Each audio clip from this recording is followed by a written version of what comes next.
or they finished the job, brother. We back at it again. Yes, sir. Yes, sir. Man, JSN low key looking better than Marvin Harrison. Bruh. Yeah, I don't know what's Bruh. going on with Marvin Harrison. He need to get his confidence Yeah. up. Something's off.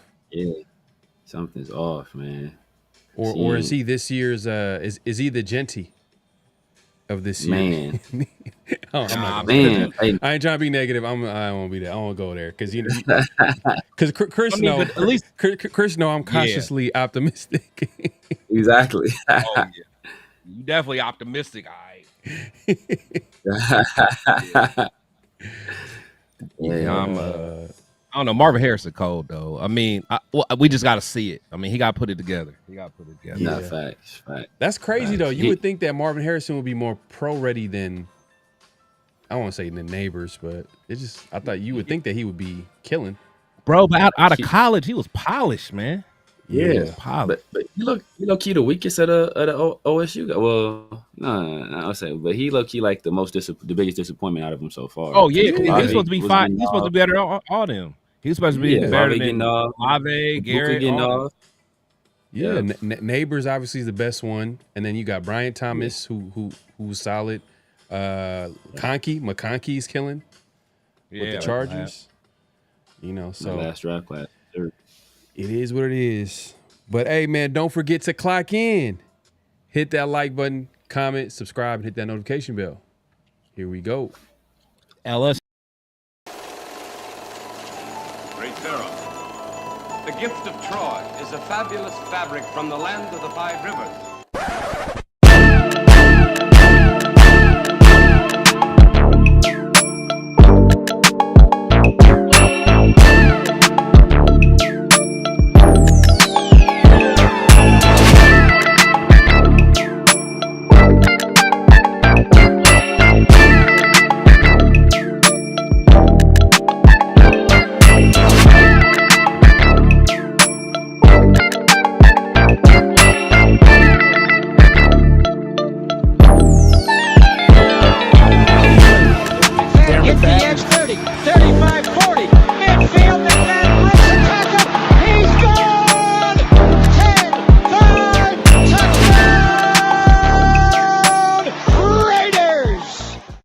Years ago, when we came to Los Angeles, I really believed that the greatness of the Raiders would be in its future.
We back.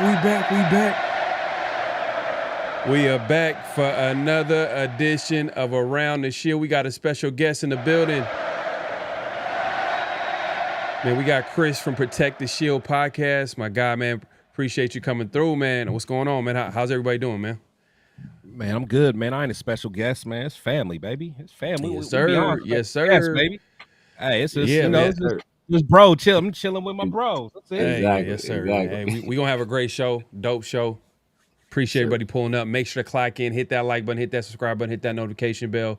We got a lot to talk about, man. Hey, this week, Pete Carroll and Chip Kelly, man, they was, man, I don't know what them doubling down on how they feel about a beer open, because I might have to come for severe this time. I might have come for severe, bro. I might have to. We'll see. We'll see how it goes. Hey, man. Hey, man. If Kelly is his man's in them. Everyone in the chat, we ain't gonna let him moonwalk out of this. Chip Kelly is his man. Hey, but salute to the night crew pulling up, man. 3-1 Raider in the building. Salute y'all. I appreciate you coming through. Yes, sir. You already see it, man. LS, man. Appreciate you pulling up. Sacktown Raider Mike in the building. Appreciate you coming through. We got everybody pulling up today, man. We got everybody pulling up. Kevin Lurker in the building, man. Appreciate you pulling up. Franklin. My guy, man, appreciate you pulling up. I gotta start changing up the beats, man. I ain't gonna lie, my guy Mint. Shout out to Mint, man. We slowly but surely we just catching up. I mean, we'll talk about the pick'ems. You know, I'm gonna talk my shit. You know what I'm saying, later on. You know, when we get to the NFL picks. But man, appreciate everybody pulling up. Alfredo in the building says since when we had Jason Kelce at center, facts, bro. Yeah, we gonna talk about that, man. We gonna talk about that. The audacity of him saying that. Since we had Javon Curse at the end. Since we had Javon Curse at the end. We had Jason Kelce at center, Javon Curse at the end. And we got the Legion of Boom in the secondary, according to Pete Carroll. So man. But yeah, we'll get into that conversation. Obviously, Pete Carroll had his comments about the offensive line. JPJ, Chip Kelly spoke to the media as well. We'll get into that conversation. Tom Brady responded. You know, he responded to all that media buzz last week about his role as a commentator and the owner of the Raiders and how that can be a conflict of interest and all that type of stuff. He kind of spoke out. Nothing crazy. You know, he kept it clean and professional, you know. But I think it's getting to him a little bit, like all this noise about him, you know, trying to. Well, I mean, I can't blame him though, because you know he was part of the Patriots and the Patriot way, and I mean, with the what's the Deflate Gate and Spygate, yeah, all that, yeah. So it's like I understand. I can't blame people to think that, like, come on, man. He's acting all shocked and surprised about it, but you know, hey, if it's helping the Raiders win, I'm not gonna lie. Do what you gotta do. It still ain't though. That's the problem. I know. Man, but we appreciate pulling up. Hey, so yeah, man, we're gonna get into that. And we actually had Keek from Keek on a Mic podcast, a Chicago Bear podcast, a host of that thing over there, and he was able to talk to us about the Chicago Bears. We'll have a good conversation, and we'll put that up in just a second. LS says, I'm over this entire staff already, front office included. Man, just like, see, that's I think that's a little bit Raider PTSD though, low key. Yeah. Because it's like everybody that comes in, we want to fire them, like right off the bat.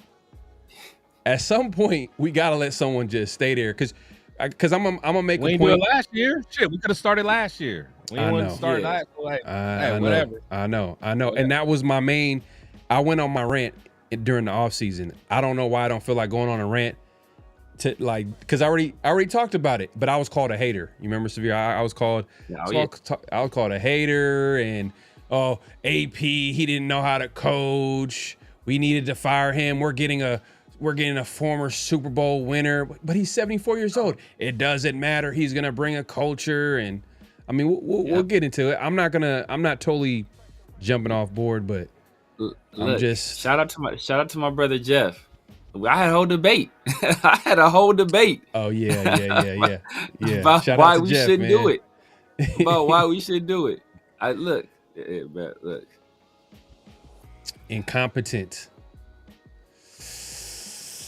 Man, I don't know, man. We'll see, man. We'll see. It's still a long season.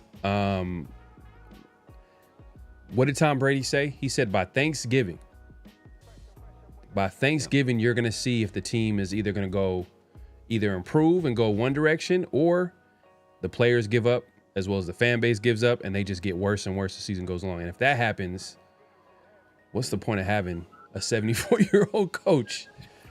But that just... We're going to know way before Thanksgiving. We're going to know way before Thanksgiving. We're going to know Sunday. Right, Sunday, and then at the very latest, the Titans game. If we lose to the Titans, wrap it up. Oh yeah, wrap it up. Is that the very next game?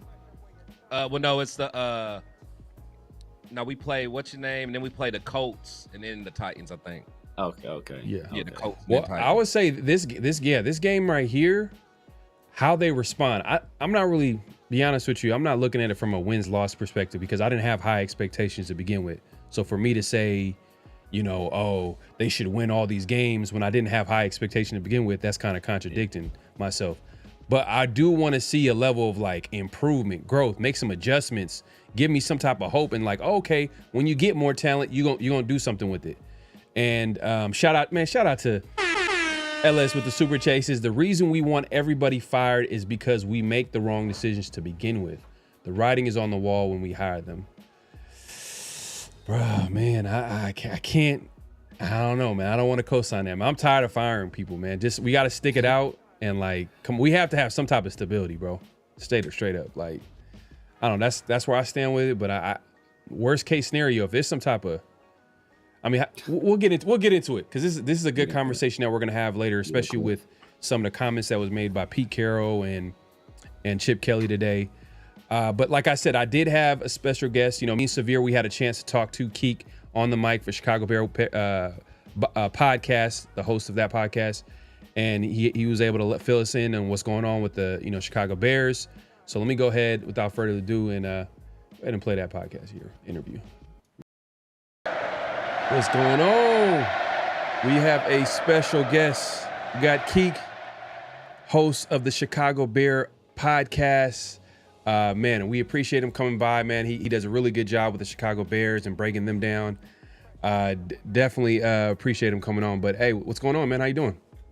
I'm doing great. I appreciate you guys having me on. It's always a good time when I'm able to, venture out and go on other teams' podcasts, right? That's why we're here, right? So it should be a good game this week, and I'm excited to talk Bears Raiders on the podcast today. And by the way, it's Keek on the mic. Keek on the mic, the Chicago Bears podcast.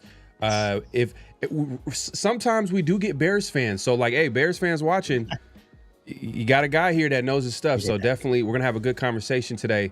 Keek, man, tell me about what's going on with the Chicago Bears. Let's start with how the season is going on so far. Yeah, we started off on Monday Night Football in a matchup where, myself and a lot of Bears fans included thought we would, get off to a hot start. And, for 3 quarters, we did get off to a hot start, 17-6 going into the 4th quarter. And then, the defense had a major letdown. We made JJ McCarthy look like prime Tom Brady in the 4th quarter. And we all know how that went. And then went to Detroit, got absolutely blown out in Ben Johnson's return to Ford Field. So that wasn't fun. And then, everything was kind of imploding on our season, right? All the anticipation and excitement going into the season. And now we're sitting at 0-2 with our first 2 losses being division opponents, right? So within the NFC North. So I think, Bears fans were kind of like, man, the season's already over. I wasn't one of those. I was like, hey, just remain patient. Everything's new. It's Ben Johnson year 1, Caleb Williams year 2, but year 1 in this Ben Johnson offense. Everything is new. And then we bounced back in a big way at home against the Dallas Cowboys. And, I know some people put an asterisk next to that because of how bad Dallas defense has been. But what I'm really looking at is just development week to week from Caleb Williams, and he is progressing pretty nicely from week to week. Yeah, I mean, it's like we were saying earlier, man, it's a week-to-week league, man. Sometimes, sometimes fans, after a win, they kind of overestimate their team, and then after a loss, they really underestimate their team. But obviously, the Bears are coming off a win. Ben Johnson was cooking last game. He had I think a 19-play drive You know, that's not a good sign for the Raiders defense, who are a bend but don't break defense. But what are let's talk about the offense, that side of the ball. Like, what are you seeing from Ben Johnson in offense? Has he brought Detroit offense to Chicago just yet? See, and that's like the biggest misconception right now is that, you know, from day one, right, when he was named the Bears head coach, he made it very clear, like, hey, what you saw in Detroit, we're throwing that in the trash, right? We are creating something different here in Chicago because, you know, really, when you really break it down and think about it, it's really different personnel. You have a quarterback in Jared Goff that's primarily a pocket quarterback, and then when you look at Caleb Williams, he can do a little bit of both, and that was really what Ben Johnson's been trying to accomplish during training camp and now into the season is trying to get Caleb Williams to play within rhythm and on time within the pocket, right? We still see Caleb Williams playing Superman ball and superhero ball from time to time. You kind of live and die with that.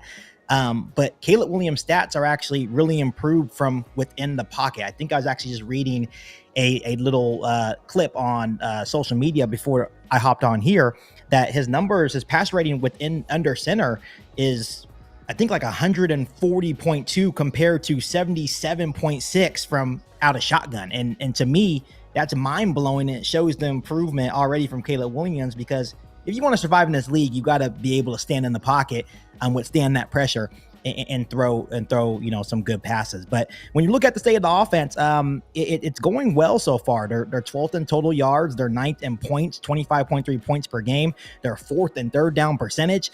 So yes, early on, the offense does look much improved, but I wouldn't say that it's really any similar to what you've seen in Detroit just because of the personnel to the Lions. Got it. Well, that's a welcome sign, especially to Chicago Bear fans. If Caleb Williams is slowly but surely developing, especially with all the talent that he has. But let's talk about the run game a little bit here, because I know it's a different personnel in Detroit. With Ben Johnson, they love to run the football. Is Ben Johnson still trying to establish their run with DeAndre Swift? I know there were some rumors that they wanted to draft Ashton Jeanty, who's now with the Raiders. But are they still trying to establish that run game, or are they kind of pass heavy? Yeah, I think that's the big thing for Ben Johnson, is that's how he gets things going. We got to be able to run the football to run the plays like the flea flicker play or play action. He's trying to get those explosive plays. So yes, he is trying to, establish the run. And you mentioned that 19-play drive, right?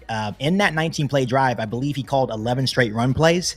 Wow. So we were able to really establish that run and insert our dominance against the Dallas Cowboys. But that's actually a sore subject right now within the Chicago Bears community. It is DeAndre Swift. We don't really consider him a 3-down back. Really effective in terms of out of the passing game. But in regard to the, 3-down back roll, it's been kind of tough sledding, only averaging a little over 3 yards per carry. Of course, we have that 7th round pick in Kyle Monangai, but he's a rookie. And of course, you have Roschon Johnson, but he hasn't really proved himself either.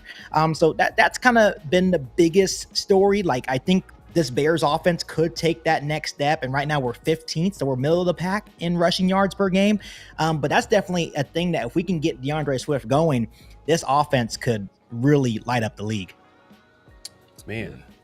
Yeah. It's interesting. It's interesting dynamic, because obviously Ben Johnson had DeAndre Swift, I believe, before in Detroit, and they actually drafted Jahmyr Gibbs so they can get rid of DeAndre Swift. So that was a unique dynamic. Kind of keeping on with the offensive side of the ball, you guys were kind of in a similar situation to where the Raiders were last year, where you guys had invested a fairly high pick in a guy like Cole Kmet, and then obviously you guys bring Ben Johnson over, and then you guys invest a fairly high pick in a guy like Colston Loveland.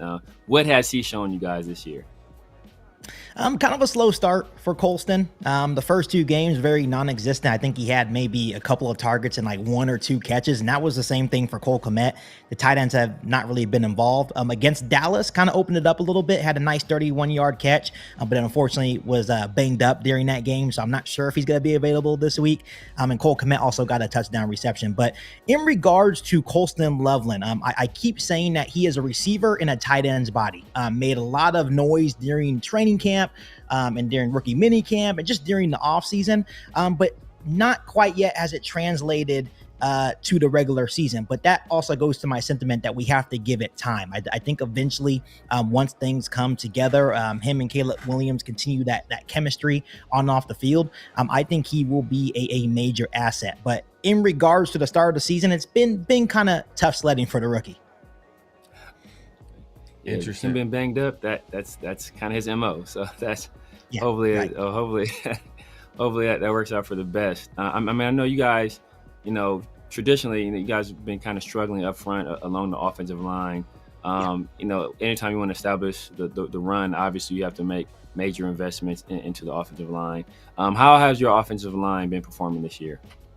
Yeah, actually better than expected. Ryan Poles, the Chicago Bears GM, invested heavily in free agency, getting Drew Dahlman on the interior. Then we traded for Jonah Jackson and Joe Thuney, which Thuney, the name speaks for itself. He's a future Hall of Famer, blocked for Patrick Mahomes and Tom Brady. So they've been solid. And even right tackle Darnell Wright is really taking that next step. Early on in the season, kind of been dealing with some pre-snap penalties, right? That kind of kill us, holding calls from time to time.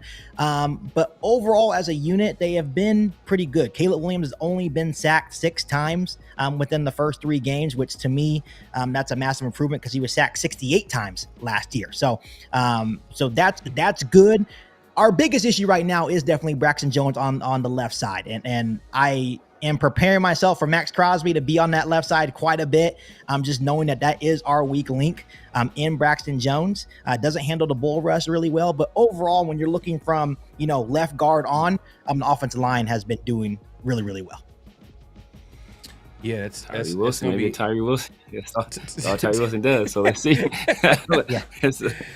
Oh man, that's hilarious. Because Tyree Wilson, that's like one of the biggest critiques in him is that he doesn't really have a lot of pass rush moves, but he does know how to bull rush.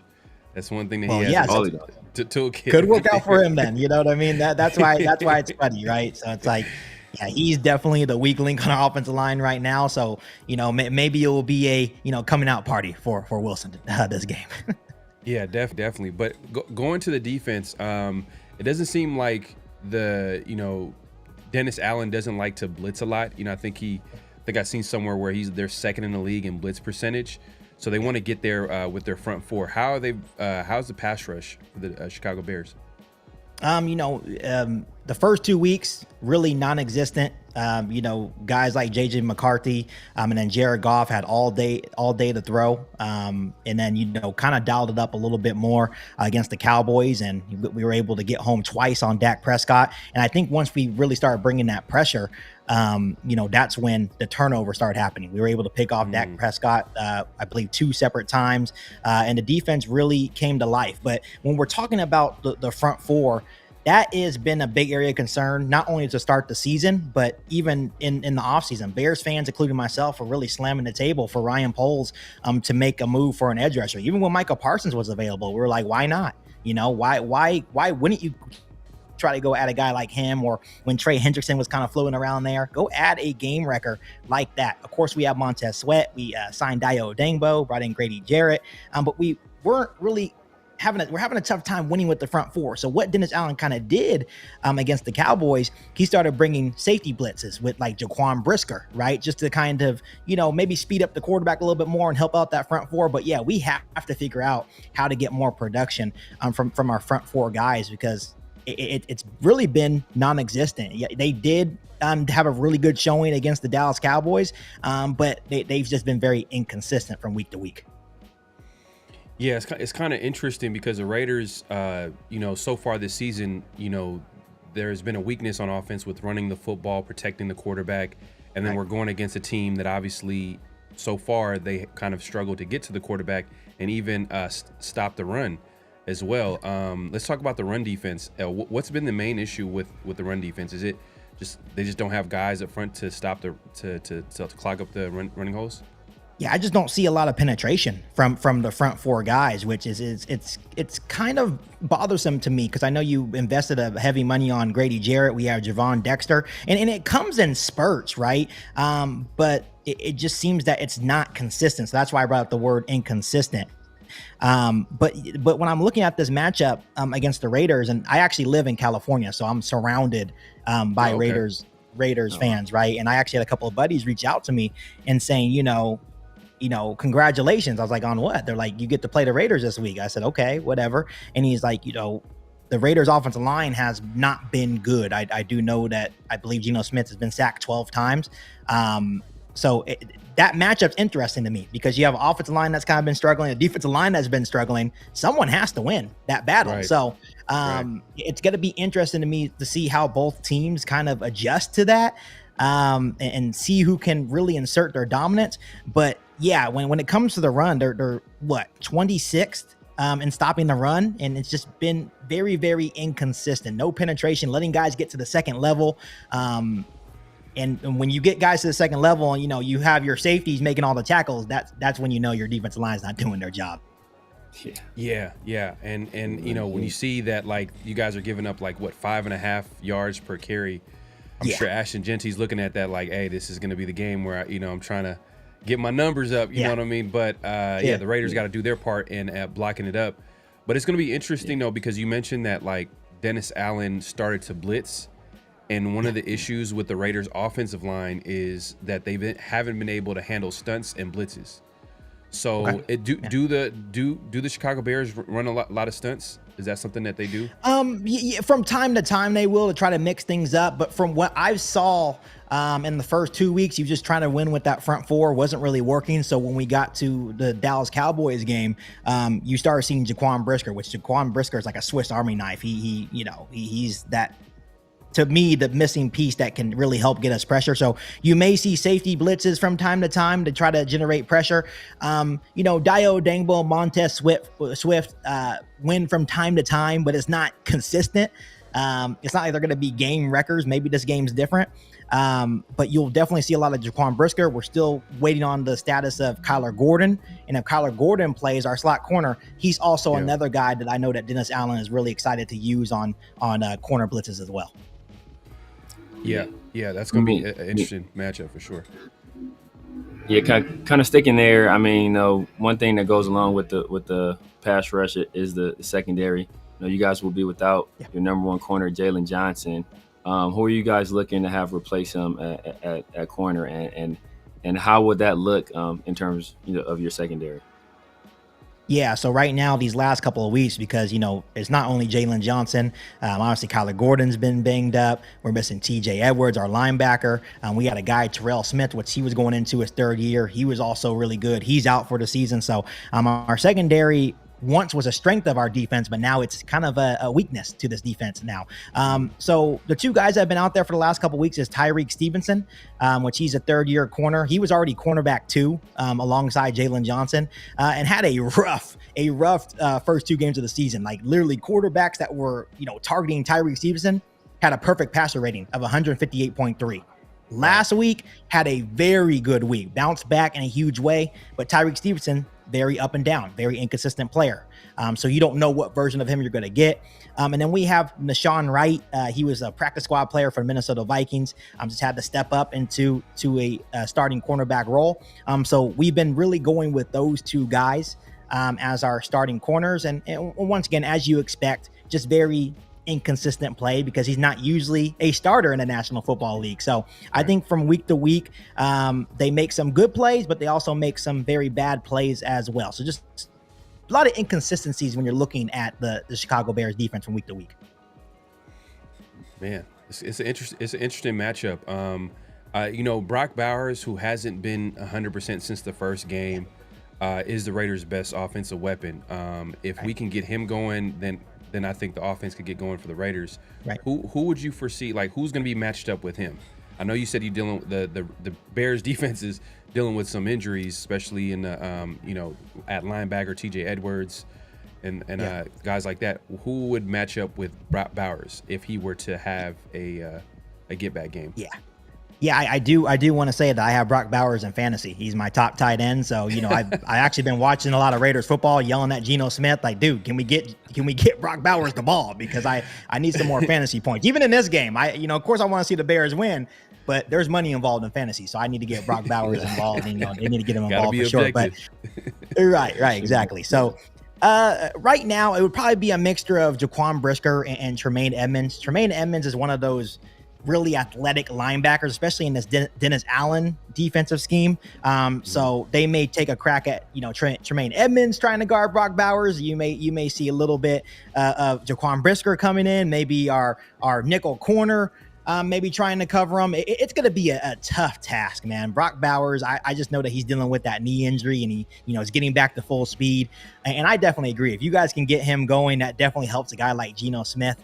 Obviously quarterback's best friend, and what he can do after the catch is just absolutely ridiculous. So the Bears have a tough task, and that's why pressure is mandatory. You can't give Geno Smith time. I think any quarterback that has time will absolutely slice you up. So if I had to guess, it'd be a mixture of Tremaine Edmonds and Jaquan Brisker trying to stop or at least slow down Brock Bowers. Yeah, we'll be definitely paying attention to that matchup, but yeah, man, before we let you go, man, what's your prediction of the game and how it's going to play out? Give us a score prediction and how it's going to play out. I feel like it's actually a pretty even matchup on paper. I think I've been telling a lot of people that, it's definitely a benefit to the teams that are playing the Chicago Bears early. I think if this game was later on in the season, I think my prediction in terms of the score would be different. I just personally think that our offense will probably be more high powered. I think they're going to use that momentum from the Dallas Cowboys game and, really try to get things going and build on that. I know that Caleb Williams is really locked in. He won NFC Offensive Player of the Week, and, Ben Johnson tried to recognize him in front of the team, and he was like, I don't care. He's locked in right now. So he was just worried about this next game against the Raiders. So I do think it's going to be a closer game, but I can see the Chicago Bears winning by a score like 30-23. 30-23. There you have it, man. We obviously don't agree, but hey, look, he has some great takes, great breakdown of the Chicago Bears. Definitely checking them out. Keek on the Mic, Chicago Bear podcast. For any Bears fan, we know we run a live show, so I know we get fans from everybody from everywhere. If you're a Bear fan, definitely check him out. He knows how to break down his team and has some good stuff, man. Hey, Keek, any last thoughts for head out to let the people know where they can find you? Yeah, you guys can find me on YouTube, like you guys said, Keek on the Mic, a Chicago Bears podcast. Hey, appreciate all the love and support coming my way, and appreciate you guys reaching out as well. It's awesome to meet content creators like myself, and you guys keep doing what you're doing as well. And I would say the best of luck to you, but I'm in California, so I know if the Bears lose this game, everyone's gonna be on my ass for sure. Man, appreciate you coming on again, man. Everybody watching the show will continue, and yeah, man. All right, man. Take care. You have a good one. We back. Yes, sir. We back, man. The show must go on. We have a lot to talk about. Salute to Keek, man. Appreciate him coming through and breaking down the Bears. Hopefully, the Raiders come out with a W. But we're gonna have to talk about the Raiders, man. We're gonna have to have a serious conversation, especially with these comments coming from Pete Carroll, and obviously today Chip Kelly was able to talk to the media as well. We'll get into that, man. Salute to everybody pulling up. Like I said, man, make sure to clock in, hit that like button, hit that subscribe button, hit that notification bell. My guy Chris is in the building, man, so we gonna definitely want to hear from him. Yeah, man. Hey, Mike, man. Yeah, definitely. Hey, look, we gonna keep this going every week. Hopefully, we'll have a guest from an opposing fan team and have a good conversation. Franklin says, I feel it'll be 24-16 game for either team. Okay. All right. Silver and Facts says, you guys see Vinny B said he asked JPJ why he's competing for that guard spot. He said he didn't know, and hasn't gotten any feedback. I saw that today on his podcast with Adam Hill. He asked him. He said he met him and asked him. He said he doesn't know. So he's going to basically just continue to compete, whether it be at right guard, whether it be at center. He said whether it be defensive line, he said he's going to continue to compete, but nobody's told him what's going on. And he's like, he can tell JPJ was like upset. He's like, he was like, the whole situation has got him pretty mad. But he's like, he's going to keep his head down and compete. So yeah, man, that's your position coach. That's your position coach's job, bro, to tell you like what's going on. Like, Like that's who should be the responsibility right there. Like he should be telling them like this is what's going on. And then I think in the past, Dylan Parham himself has said he feels more comfortable at right guard. So they got JPJ playing at right guard where he doesn't want to play. They got Dylan Parham playing at left guard where he doesn't want to play. And they got Jordan Meredith playing at center where he has no effing business playing. Like what are we doing here? What are we doing here? But he's chasing Kelsey. Okay, I guess we can. Should I go ahead and play some of the clips from this week from Pete Carroll, or should we start with Chip Kelly in his comments today? Let's start with Chip. Okay. Oh, yeah. All right. So Chip spoke to the media every Thursday. The coordinators so Patrick Graham and Chip always speak on Thursdays. And let me go ahead and pull this up, man.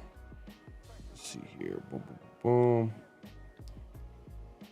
And let's go with I guess we can go with the first question he was asked. The first question was about JPJ. And let's see. Here we go. All right here.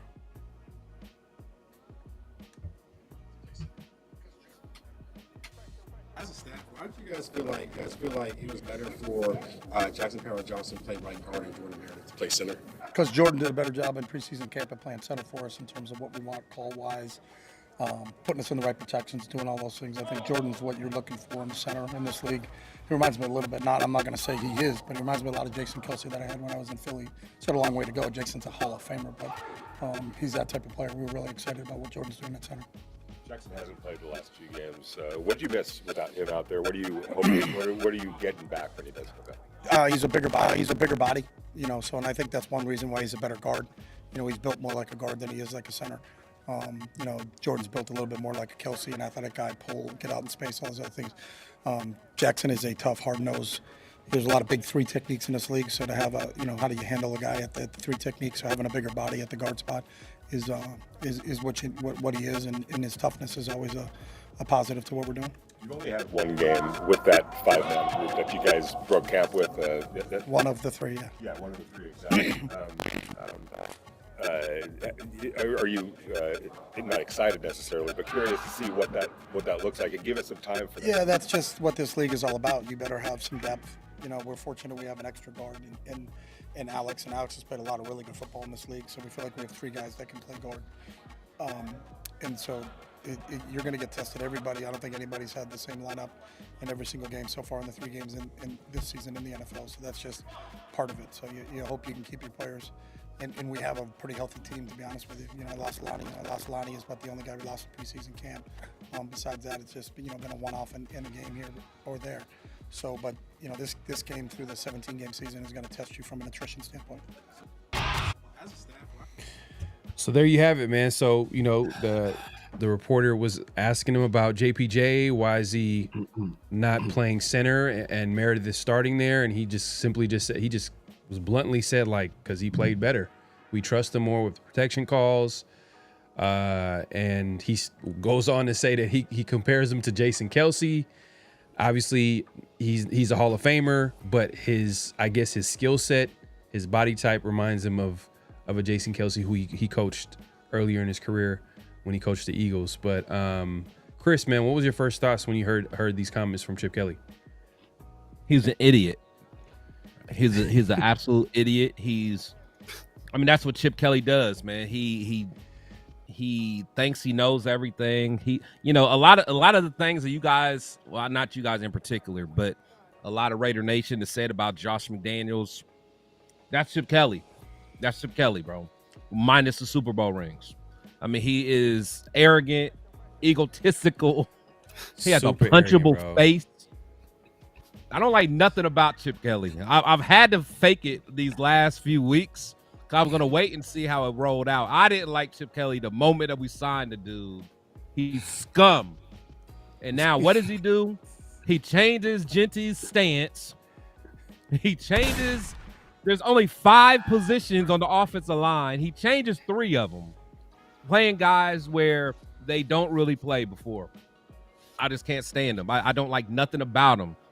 Just like DMX said, I don't like his face. I don't like the way he looks. I don't like nothing about Chip Kelly, bro. Nothing about Chip Kelly. Man, that's funny that you said arrogance, because there was a little bit of that today, especially when, you know, Vinny kept it coming. Then all the reporters were all asking about the offensive line. So you could tell the coaching staff is kind of irritated by this whole situation.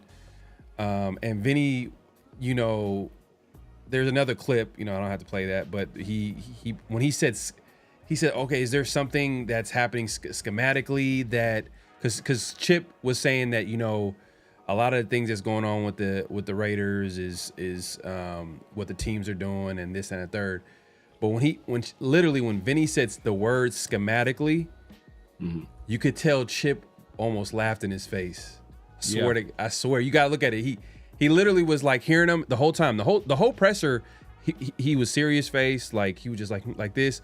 As soon as Vinny said, "Oh, do you think it might be something schematically?" And then he just put his head down like this, like he was about to like hold in his laugh. Like, how dare you ask me this question? Like, right. You don't know what you're talking about. I'm the Chip Kelly. Yeah. I'm the Chip Kelly. Yeah. But yeah, man, it's interesting how they're going about it. But I just hope I hope this is not a case where they trade. Because I asked this question like earlier in the week on social media. I'm like, are the Raiders going to trade JPJ? I think they will. Because it's just weird. It's just a weird situation where they're acting like Alex Kappa is an all-pro, you know, waiting in the wings. Like he's about to get to that next level in his career. When this guy JPJ's in his second year, we all know he's talented. He is the second best offensive lineman that we have outside of, you know, Colton Miller. Exactly. And they're acting like Alex Kappa's the answer to that guard. And there's a competition going on. I just hope that they don't trade away this player and then he goes on to become a Pro Bowler, All-Pro, somewhere else. Yeah. Just because of some politics that's going on with the team. It's something going behind the scenes. Something happened. I mean, Severe, man, what's your take on the comments by Chip and even Pete Carroll? Because I know I haven't had a chance to talk to you about the Pete Carroll comments, because he said absolutely not the other day. Are we gonna play those or not? Or no? You want to go ahead and play those? I got you. I don't know. I mean, I can get on Chip Kelly real quick, and then we can move on, because you know I'm a stomp a mud hole in Pete Carroll too, so I can get on Chip Kelly real quick. All right, let's start with Chip Kelly. Let's start with Chip Kelly. It's just stupid, man. It's just, you know, and like I said, I honestly, from the way he ran his ship at UCLA, he gave his coordinators and his position coaches a lot of latitude, a lot of leeway, until he eventually had to step in. You know, like for the longest time, one of his good friends was a DC with him just about every stop with Oregon, and he came over to UCLA, and you know, like he had to be pressured by basically the UCLA alumni and by like the boosters to fire the guy, you know. And when we finally fired him, we hired another guy. That guy ended up passing away. Then we hired Deanna Lynn, and Deanna Lynn went on to do great things, and he went to SC. But long story short is, he usually, like, people think Chip Kelly is some kind of control freak, but ever since the Philadelphia days, I haven't seen it be that way.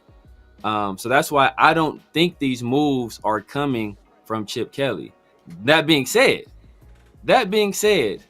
you give your full-throated endorsement to him, bro. You know, I'm hold you accountable. You accountable now. Now that this is on your jacket. So if this don't work, I'm pointing the finger at you too, because you had an opportunity to step in. You got more pull than anybody in that building outside of Pete Carroll and John Spytek. Hold that first name. Outside of Pete Carroll and John Spytek, hold that first name.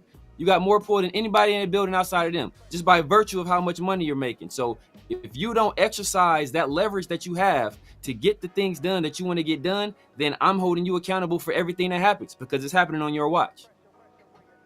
No, facts, man. And shout out to Frank Weber. He said, I try to warn the nation about this guy. I saw his act in Frisco. Look, I had I want to say that was the Kaepernick year though. That was the Kaepernick kneeling year. Like, it was, bro, you could have had fucking Bill Walsh could have been a coach. It wasn't nobody about to win with Kaepernick kneeling. The NFL was going to ensure that. But the thing is though, with Chip Kelly, like I had optimism with Chip Kelly because of like, all right, he's not the head coach. He's not the head coach. He's the offensive coordinator. This is where he made his bread. This is where he made his name. This is his bread and butter. You have him focusing on as an offensive coordinator. That's the problem. Like people think I hate Josh McDaniels as a offensive minded coach. I like Josh McDaniels as an offensive coordinator, not as a head coach, because he hasn't really shown anything outside of being an offensive coordinator. Same thing with Chip Kelly, and that's exactly where he's being paid to be, an offensive coordinator. So I mean, you know what? I like the hire. He had some recent success with Ohio State, winning a national championship with them. We get him in the building. Obviously, we got some weapons in this offense that if Chip Kelly is in his bag, if he's a good OC, then he could take advantage of some of the weapons we had, like the Michael Mayers and the Brock Bowers, and maybe unlock Trey Tucker, who's having a breakout season, and a Geno Smith, and then you throw in that run game with Ashton Genty. The problem is the offensive line has been an issue. I get that, but it's just the decision making that's crazy. And I know we were quick to talk about Brendan Carroll, which we can obviously criticize. I have no problem criticizing that hire. We actually did that when we found out that he was the offensive line coach. The problem is that Chip Kelly's also to blame with the problems that we're seeing on offense. And the way look, the spacing, the predictability on offense, the play calling, like why are we if the offensive line can't block nobody, why are we not throwing some design shorter plays? Why are we not trying to figure out ways to get the ball out of Geno Smith's hands? Because Geno Smith, what I'm noticing is he's going to hold the ball until exactly. And that's going to create what? Turnovers, interceptions, fumbles. Yeah. So as a coach, I got to see that adjustment. Hopefully they bounce back this week against the Bears. That's what I'm hoping that happens. But if I don't see any adjustments, then this is not going to get better. If they're not going to make any adjustments until later on in the season, I don't think this is a situation that's going to get better anytime soon. But hopefully them getting embarrassed on the road against the Commanders, hopefully they bounce back. But salute to everybody pulling up. Make sure to clock in, hit that like button, hit that subscribe button, hit that notification bell. We got Chris from Protect the Shield podcast in the building. The Severe Raider, obviously. We're going live on both our channels, so definitely check us out. My guy Leo in the building says, outside of Brock and Kobe, these wide receivers can't get free off the line. Hey, Trey, I'm not going to lie. Trey having a breakout season. He having a breakout season. I got to give him credit, man. Trey cooking.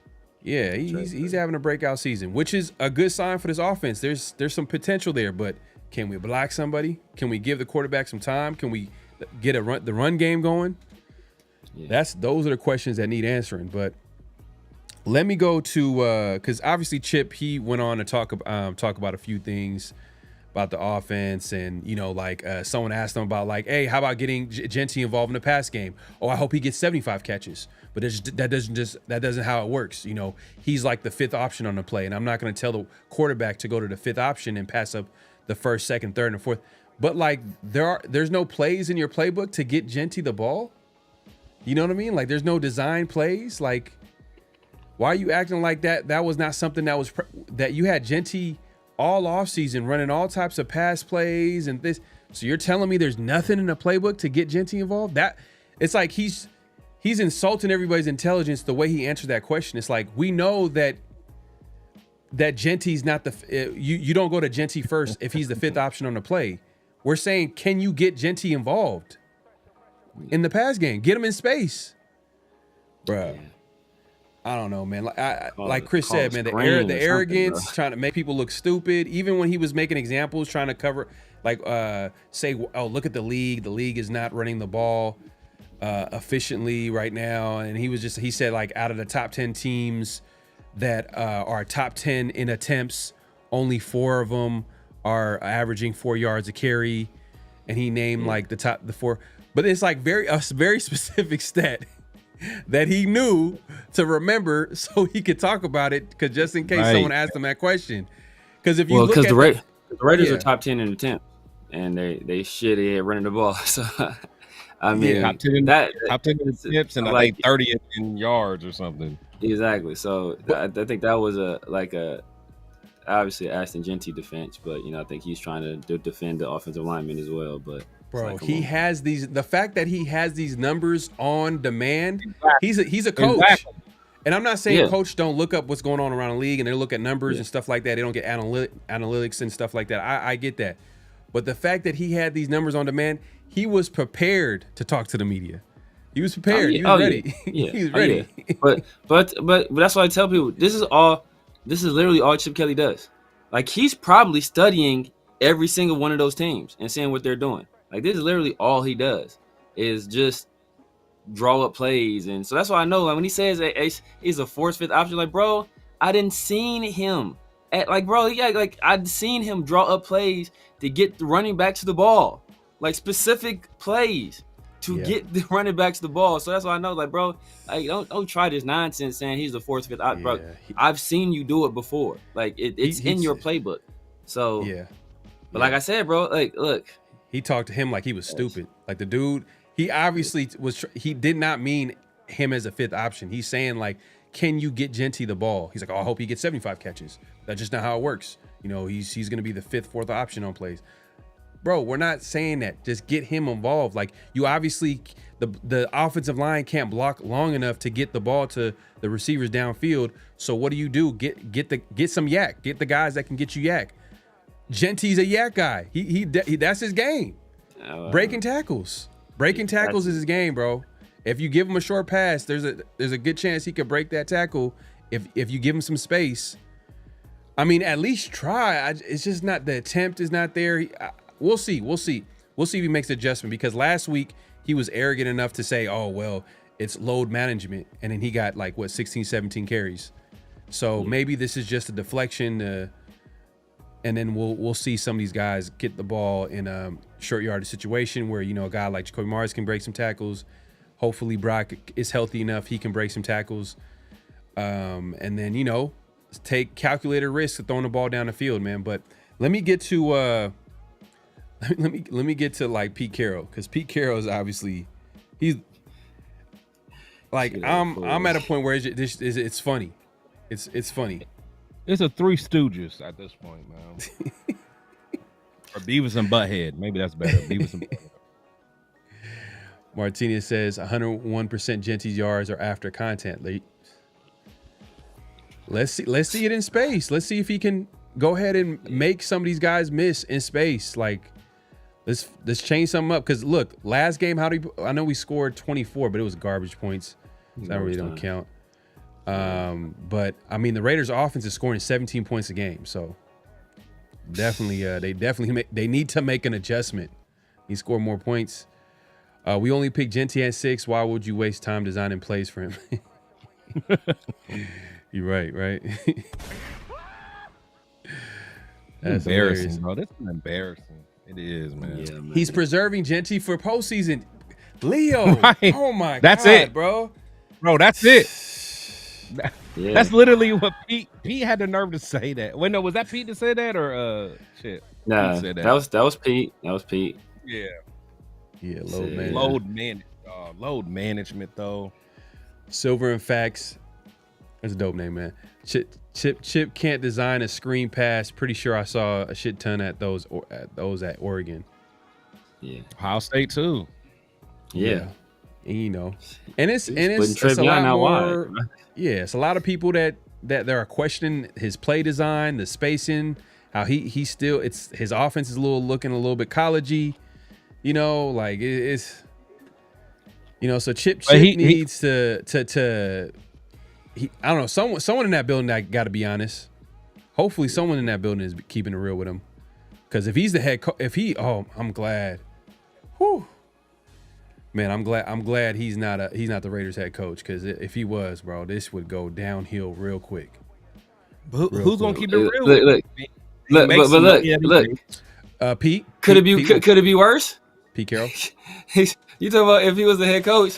Like, brother, we won one game off the strength of our offense. So it's like, could it be worse? No, the defense. What you mean? The defense kept us in the game, and like outside of the last game, but the two games. The two games. But the one game we won is the high scoring game. The other two. How much did we score against the Patriots? We're averaging 17 points a game. So, what was that game? 2013? Because we only scored 9 against what's Damn, that's our standard, bro. We said high scoring is 2013. Damn, that's sad. That's just sad. Bad, bro. That's sad. And look, because if we scored 20 against, because what did we lose the Chargers to? What was that? That was 20-9, wasn't it? 29. Yeah. Because if we had scored a dub that game, it would have been a time of the fucking game. So,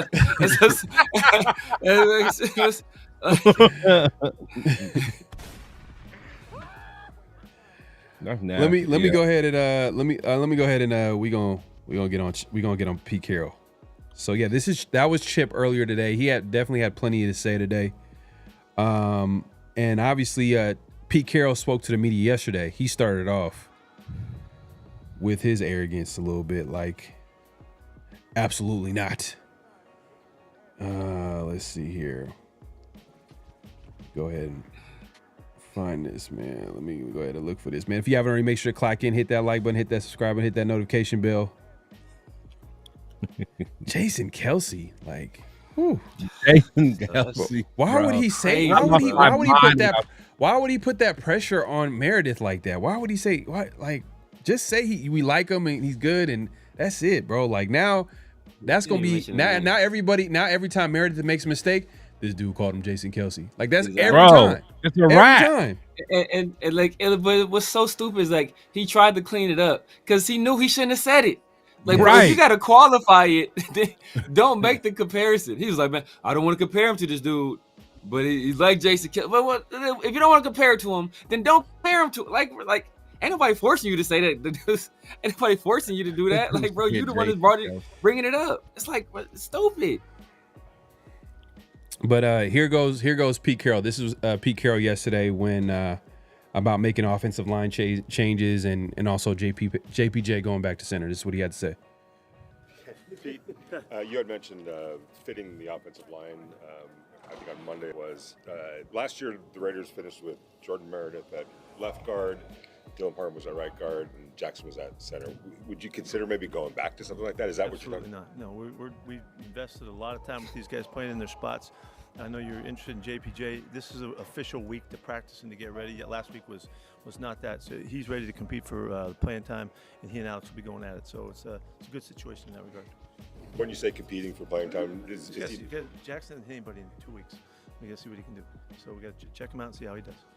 If there is an Look, man, I guess Chris, go ahead and start off, man. I mean, like I said, it's embarrassing, man. I mean, you know, it just makes no sense. It makes zero sense. You get, I mean, the thing is, when they first started, they try to act like they took a lot of time studying last year, you know, just so they can kind of deep dive and make any adjustments or whatever. Like, there's no way that you can look at last year's film and see that JPJ was better at guard than what he was at center. And then even if you did see that, what would make you think that Jordan Meredith would be better at center? Because you've never seen him at center. So before camp even started, you already had it in your mind, because Jordan Meredith he spilled the beans and said, hey, they told me that I was going to play center, and that was out of nowhere. Like, he didn't even know they was going to put me at center. So it's like you already had your mind made up that JPJ wasn't. It just makes no sense, man. Like, none of it makes sense. It really doesn't, man. It's like, how can you really watch the film of last year and come to the conclusion of this is the right thing to do? It just makes no sense. And then he's standing on it, so let him stand on it. So that's why I'm saying a lot of Raider fans, they want to get on his son and all this stuff. Nah, everything is going on Pete and Chip. I don't care what nobody say, man. I know y'all want to get on his son, but none of that matters, because both Pete and Chip had to sign off on it. And especially Chip. Chip already said that's what he wanted. He basically said that's a center that he wanted. That's the type of center he wanted. So I don't want to hear none of that. I don't want to hear none of that. Yeah.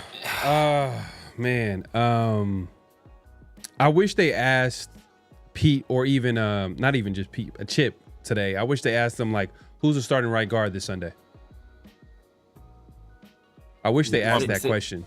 Because that's my point, bro. Because they've been kind of like very vague about it, like, oh, you know, it's like, you know, I especially it's gonna Pete. be Kappa. It's gonna be Kappa, bro. I think it's gonna be Kappa. But look, that's why I'm thinking. Look, this is peak. If Chip Kelly's involved, his hands are dirty too. But this is clearly Pete Carroll and Brennan Carroll, because you can see how defensive Pete Carroll got when they even asked him the question. Like even when JPJ initially won the job, he didn't even give him credit then. He was like, oh, just because Alex Cap was injured. He's all, you know, hey, he's been injured, so that's why we got Jackson out there. Like, he has something personal against Jackson Powers Johnson, and we see his influence all throughout this team. We see, like, Chip Kelly didn't go out and hire Brennan Carroll out of his own. Like, that wasn't his top choice for. That's you feel point. me? I agree. It wasn't his top choice. There. Even Patrick Graham didn't go out and hire John Glenn as linebackers coach. That's a Pete Carroll guy who's been with Pete Carroll at stops before. We talked about the draft. Who brought up Dante Thornton? Like, Chip Kelly spilled the beans on that. It was Chip. It was Pete Carroll who was like, man, it's Dante Thornton kid. Like, it was Pete Carroll with the Aston Genty stuff. This is like look, it's Pete Carroll with Chip Kelly's involvement and Brennan Carroll. He's defending. I think he's defending his son, because I think his son is making these decisions. And Pete Carroll has the most influence of anybody in it. He has more influence than Spytek, because clearly Spytek at his last stop, where did they draft the running back? Their starting running back was Bucky Irving, a 5th round pick, and then Rashad White, who was a later round pick too. I think he actually was a free agent they picked up. So they didn't spend heavy money on the running back position, or heavy assets on the running back position. Pete Carroll gets here, all of a sudden we draft the running back in the 1st round, something he did in his time in Seattle, where Rashad Penny, out of the same conference, out of the Mountain West too. It's like, bro, you ain't learned your lesson. You know, they drafted Zach Charbonnet fairly early too in the 2nd round. So, like, he puts a lot of his resources a year after they drafted Kenneth Walker. So he's putting heavy resources in the running back position, being that old school type of dude. So, like, his fingerprints are all over this, and you can see in his reaction, because his reaction isn't pragmatic, it isn't logical, it's emotional. It wasn't a you know what, hey, you know what, we'll see how this, like he asked him, will we ever go back to that? It wasn't a, you know, hey, you know what, that's something we might see in the future, but right now we're locked on this unit right here and making this unit be the best they can be. It was absolutely not. Like, how dare you question what's going on with the offensive line? Facts. Especially when he's the guy that preaches competition. Right. He's the guy that's speaking. And that's my part. Yeah. Yeah, he's the guy that's preaching the competition. So why are you so against it by saying absolutely not? Like some guy let it can't play compete. Out. Let it play out. Like, he could have answered it a different way, and I would have been cool with it. It would have made sense. I get why they want to stick with a certain same 5. I get it, because the offensive line has to gel. There has to be a certain level of chemistry. I get that 100%. But like you said, man, that answer, the way he answered it, it was so dismissive. It seems very stubborn.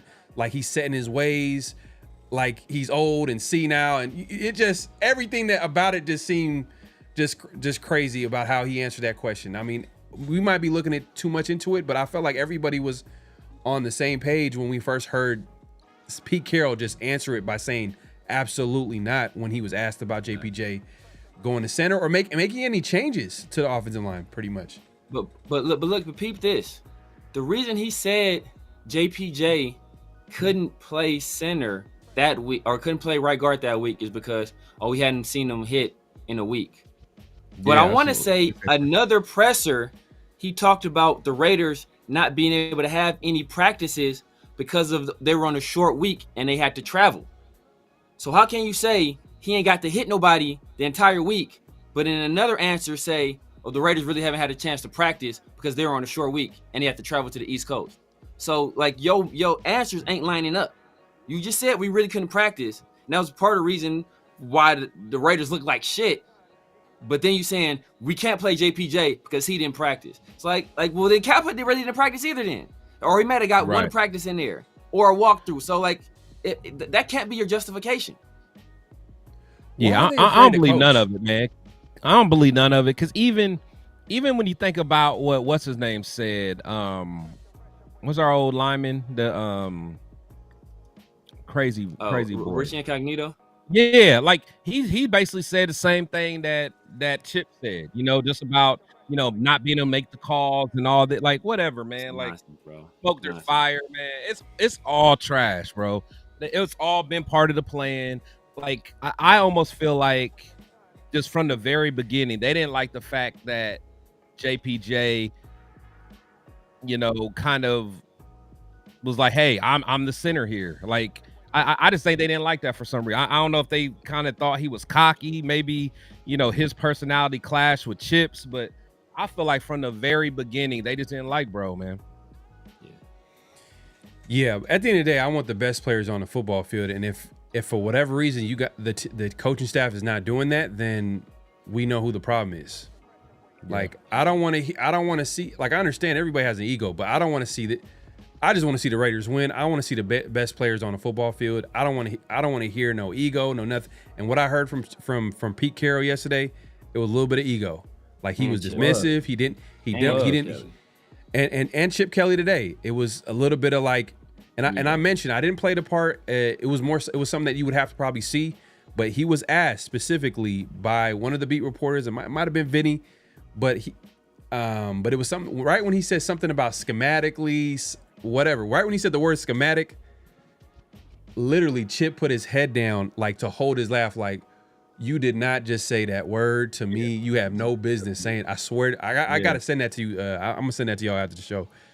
But when I seen it, I was like, bro, like, and that was the whole vibe of the presser. It was just like, you know what, this is what it is. This is our decision. And there's no way. And I think, and I hope it doesn't get to a point where we don't see JPJ on the football field. I hope it doesn't get to a point where they trade him away. Maybe, this is something that, maybe JPJ at guard is going to kill it this season at guard. But right now, it just feels like they're going to trade him, bro. It just seems like.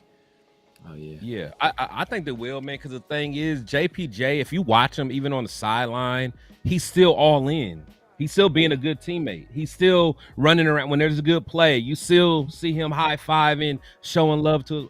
At some point, the real is going to come out, man, and then he going to start complaining. Like, I mean, that's just humans, man. Like, you can only kick a dog so many times, man. So, he's a passionate dude, and I think he loves his teammates and he wants to be there. But sooner or later, man, that pride is going to take place, and he's going to be pissed off. And then he might, what they consider might be a cancer in the locker room at some point, because he's going to be mad. I'm getting dogged. I'm getting mistreated. Fuck this place. Him and Jacoby gonna stage a walkout, man. Right, man. It's just silly, I mean, man. what is the point? What is the goal here?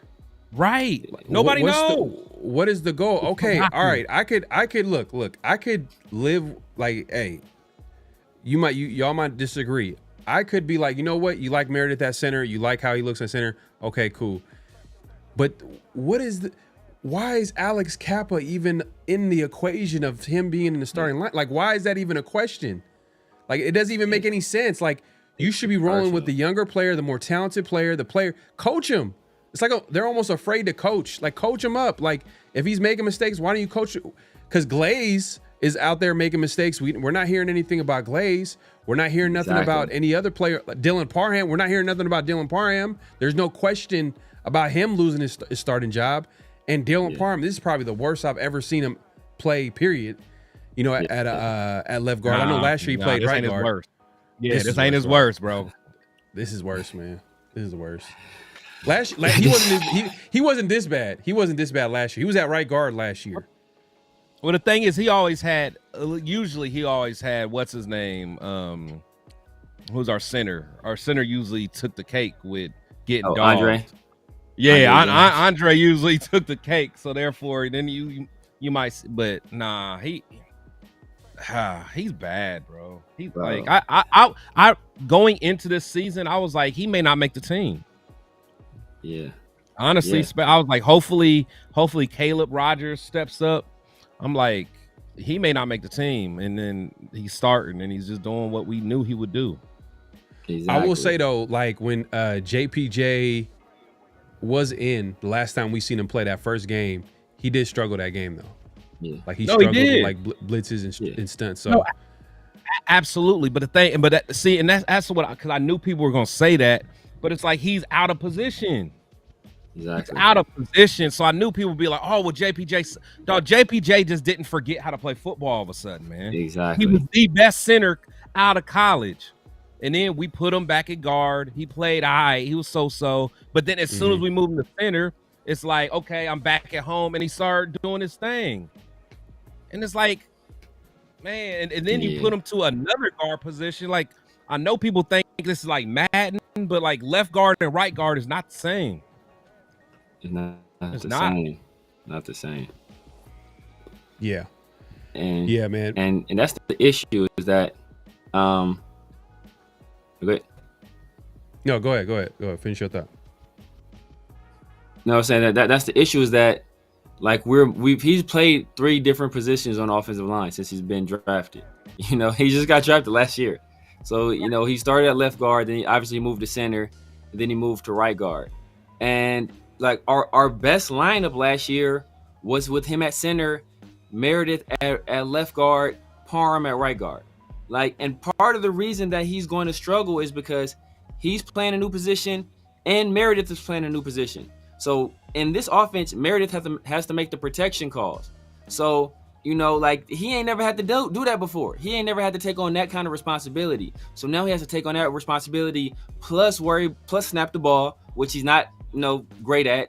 Then plus take on these big nose tackles and these, you know, like these strong 3 techniques that got quickness and size on them. So it's a lot for him to have to deal with and process before the ball is even snapped. He has to take account for all of this stuff. So then he has to worry about, you know, hey, like getting everybody else ready. Like, this is not what he does. It's not something he's done in the past. He's never done it at the pro level. Jackson did it last year and was good. Like I think there was a stat like when we ran the ball behind Jackson, when he was at center, we averaged like 4.5 yards a carry. Like when we ran it behind Meredith when he was at left guard, we averaged like 4.2 yards a carry, something like that. It's like we're averaging 4 yards a carry running the ball behind these guys when they were at their respective positions last year. Why would you come in here and try to reinvent the wheel or try to change things? This is obviously what worked. You worried about Meredith's size at guard. Like why the hell ain't you worried about his size at center? Like he's still gonna see the like he's still in the interior, bro. Like it don't make no damn sense. Right. Like they're playing these like mental gymnastic. Like they're hella trying to like they're like going in circles. Like they're trying to make it seem like for example, like earlier when I was talking about the top 10, and it was a very specific stat. But if you look at the top 10 rushers in the NFL, there's plenty of rushers who are averaging more than like at least 4 yards a carry. But he went for that specific stat because he want specific team stat. Fit his narrative. Fit his narrative. You know what I mean? So and he was ready to say it. He had that ready to go because he knew that he was gonna have people were gonna ask him about the offense and running the football. And man, it's look, I don't want to. It's early, man. It's like what? It's week 4. Yeah, week 4. No, week 5. No, we're in week 4. Week 4. Yeah. And we're talking like this. It's wild, man. But you know, it is what it is, man. Bosco in the building, man. Appreciate you pulling up. He says, now I think about it, Pete's character should be evaluated. He ran into the NFL after illegal recruiting, the Super Bowl goal line decision, and he basically chose Russell Wilson over the Legion of Boom financially. And I mean, and you could tell, like, you know, Richard Sherman, he's hella petty. Like today, I think it was on the halftime show or probably the pregame show with Tony Gonzalez, and they were talking about Russell Wilson. They were saying Russell Wilson basically he played himself out of going to the Hall of Fame. What do y'all think about that? I mean, his legacy definitely did take a dip. So I mean, I don't know. Especially after you left Seattle. I don't think that's like after you left Seattle. Yeah. I mean, I think he had a good year last year with the Steelers. I think first year with the Broncos, or the second year with the Broncos, he was cooking, and then obviously, Sean Payton basically sabotaged him because he wanted who he wanted. So, I mean, if you felt he was a Hall of Fame player before, I don't think that changes anything. We've seen some dudes go through terrible stretches, on the back end of their career and still make the Hall of Fame. We joke about it all the time. We joke about the OJ with the 49ers. So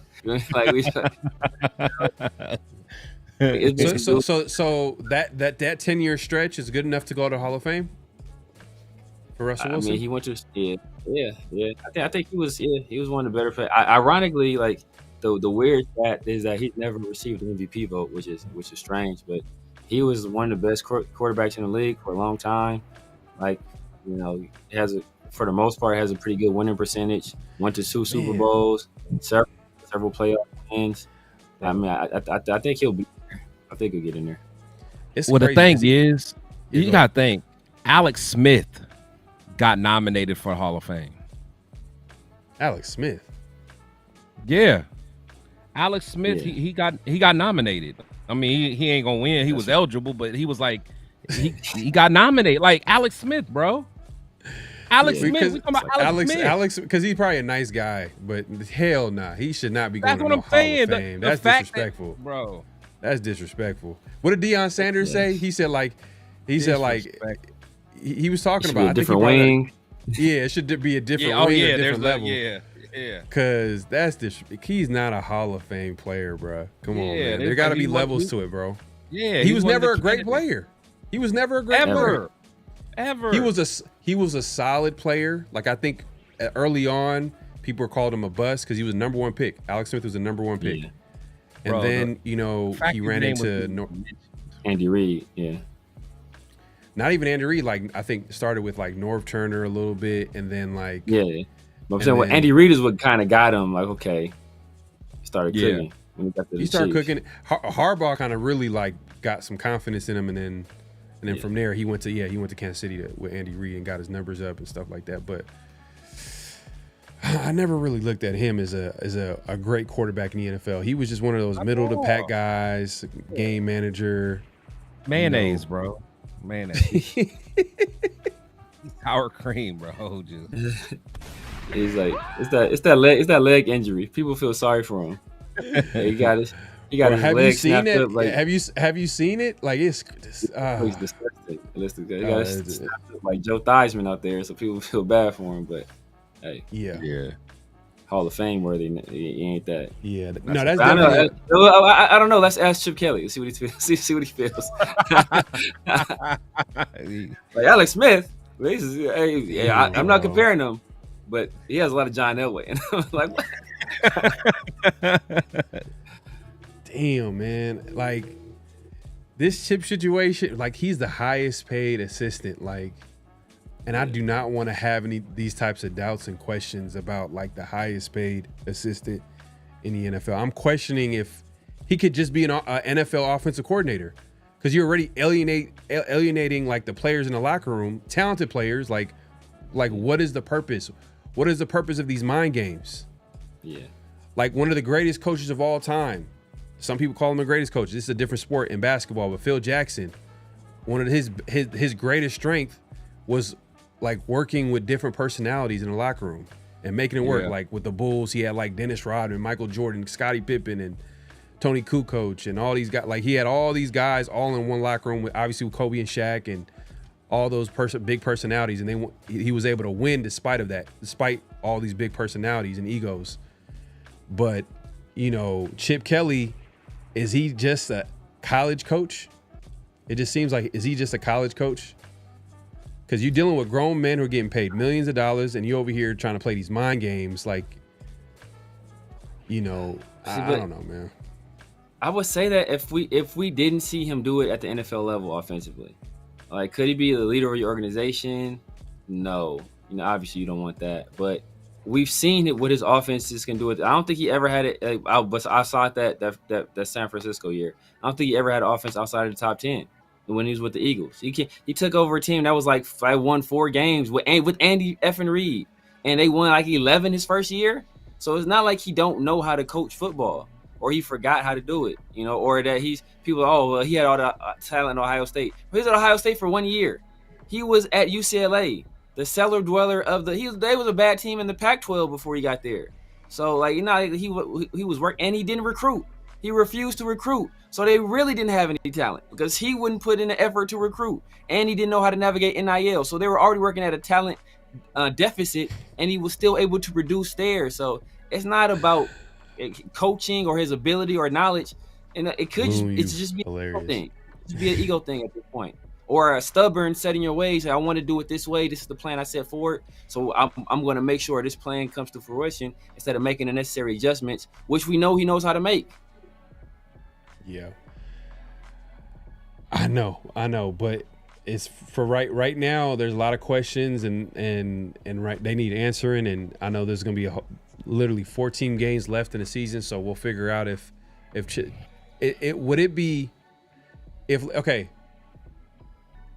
I know this is super early. I know this, and I said earlier, like I don't want to see another coach get fired. I want to see stability. Like, is there a scenario where a Chip Kelly gets fired? Is there a scenario where a Pete Carroll gets fired this season? Is there any type of scenario? Not mid-season. Yeah. No, not mid-season. I'm saying by the end of the season. By the end of the season, is there a scenario like? The Raiders win less than 4 games, less games than they did the year prior with a guy that was inexperienced. He didn't know what he was doing.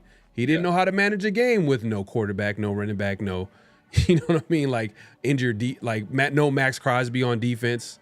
Like, and if we list, is there a chance that Pete Carroll gets fired? No. Is there a chance that Chip Kelly gets fired? Oh yeah. And you know what's gonna happen? Guess who's getting elevated to offensive coordinator? Stop it. Guess who's getting elevated to offensive coordinator? Stop it. Guess who's getting elevated? I'm done, bro. I'm done. Watch. Brendan Carroll's twin or something like that. You got a twin brother. No, I'm playing. Yeah. Watch. That'd be wild, man. That'd be crazy. If anything, one of these head coaches is gonna get fired, and some of these head coaches are better coordinators than they are head coaches. Brian Dable at offensive coordinator. I was Mike McDaniel. Mike McDaniel. I don't know. That'd be McDaniel just seemed. That's what I'm saying. Hey, I still believe in him. As an OC. Yeah. Oh yeah. Okay. Only as OC. Okay. Yeah. Only as OC. Okay, that'd be crazy. That'd be clean. I was hoping for Steichen. I was hoping he got fired, and I was like, hey, Raiders might have to let Chip Kelly, you know what I mean, give him that short little conversation. Like, hey, man, it was nice knowing you. But Steichen right now he's serving with Danny Dimes at quarterback, man. Daniel Jones. They're 3-0. Daniel Jones is playing the best football of his career. Like Steichen as an offensive coordinator, but right now he's doing it as a head coach. So I don't think he's winning right now. So I don't think they're gonna fire him the way it's looking. Yeah, the way it's looking like. And that Colts game, which is that was a win. In a couple weeks. Hold up. I think it might be after this game. Is it after the Bears game? Yeah, it might be after the Bears game. Yeah, after the Bears game. Yeah. Yeah, that's gonna be on the road in Indianapolis. That is looking like a tough game. Looking a tough game already. I said they got a good offensive line. They can run the ball. You talking about somebody's going because our interior line's weak anyway. Yeah, man. You got Quentin Nelson about to do something dirty to Thomas Booker, bro. You about to do him so filthy. You about to do him so filthy, bro. He gonna be throwing him on the ground, jumping on him, paying. It's just disrespecting him, bro. It's gonna be crazy. Hey, Omnicron, yeah. Steichen is 3-0 with Danny Dimes at quarterback, and I think Daniel Jones is having a career year. I know, like they're 3-0. Like every game, I think he started the season off like first 7 drives. and he scored on every drive. Yeah, scoring. So they just punted. Like last game was the first game they punted. I want to say last game. That's 3 games into the season. That's wild, bro. Yeah. And they're 3-0 with Daniel Jones. That's all you need to know, man. Daniel Jones is at quarterback, and they're 3-0, and Steichen is the head coach. I think he bought himself some time. I mean, that's what it's looking like. If they lose the rest of their games, then that's a whole different story. But yeah, they fall off a cliff. All eyes says Greg Olsen rubbing his hands like Birdman. Danny Dimes gonna save his job because that whole Richardson that Richardson decision was gonna probably get him cut, man. So it's kind of how how Brock Purdy saved Shanahan. I think Danny Dimes might save old buddy.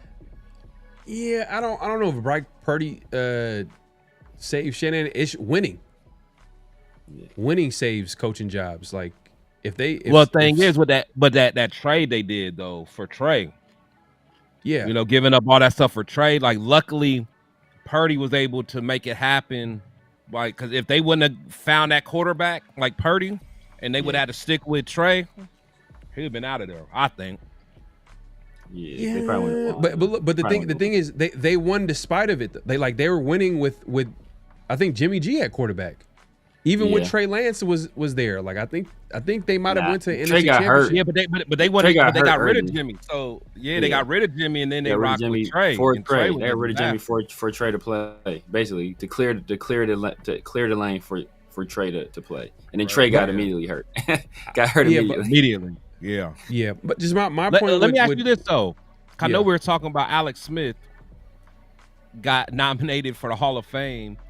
Do y'all think Jimmy G end up making the Hall of Fame? I mean, hell no. Jimmy G. Hell no. Like, bro, hear me out. Hey, Severe's in the Justin Fields is no good club. I'm in the Jimmy G is no good club. Alex Smith. Who had a better career, Jimmy G or Alex Smith? Oh, Alex Smith. Yeah, that's. You think? Numbers wise, I think he's been more prolific. Like, he's had better seasons than Jimmy G. But like Jimmy G's probably made one more Super Bowl appearance, maybe because I know Alex Smith went to us, Jimmy was a winner though. I don't think Alex Smith ever went to one. He went to San Francisco. Colin Kaepernick. Oh yeah, against Kaepernick. Because the first year with Jim Harbaugh, they went to the NFC championship game, and there are questions about Alex Smith being the guy. Like, can he be the guy to go to the Super Bowl? And then that following year, Kaepernick took the league by storm, and they end up going to the championship game. Oh. But he was technically on the team. He was the backup quarterback the following year, and then they won. And then with Kansas City, I think they went to the playoffs. I think they won in the division. They went to the playoffs. They could never get over the hump. Yeah, see, Jimmy G, he went to 2 Super Bowls. And before he became a Raider, his win percentage was like one of the highest ever of cats that won. Right. Yeah. It's the teams, bro. Like, you gotta. It's not because of him.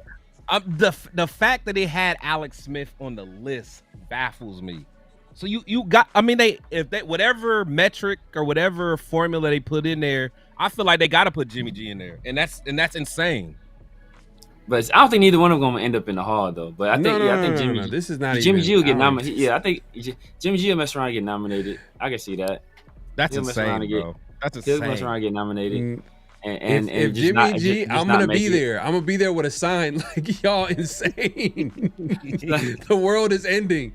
Y'all insane. Yeah, what? Like, look, Severe is in the Justin Fields is no good club. I'm in the Jimmy G is no good club, man. Like, he is trash. But look, he's trash.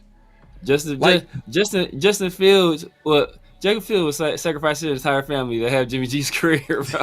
He sacrificed his entire family. If Justin Fields ever think he as good as Jimmy G, he better wake up and apologize, bro. Nah, I don't even know, man. Because if you look at Jimmy G's numbers in the playoffs, he didn't have I think there was a game where he didn't even have 200 yards of passing yards, or he had less than 100 yards, and they still won the game. Bro. It's just. They didn't.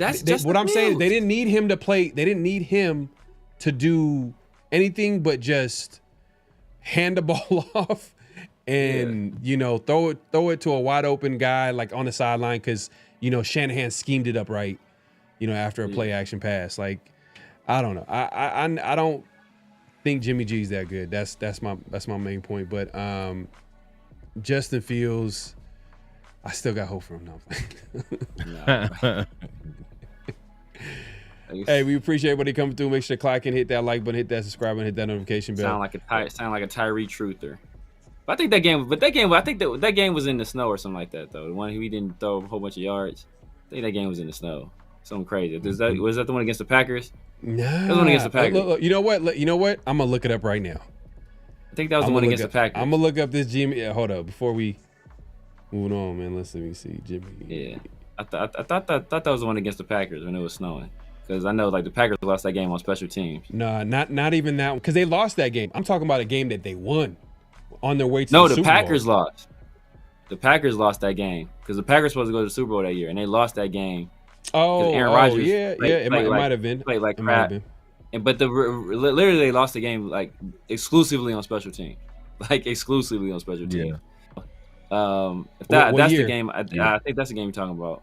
What year? I want to say that was the year Jimmy picked 7 times. Oh, was that the year before or the year right when we hired? I think they thought you either that next year or the year right after. Okay, so 2019, the Niners went 13-3.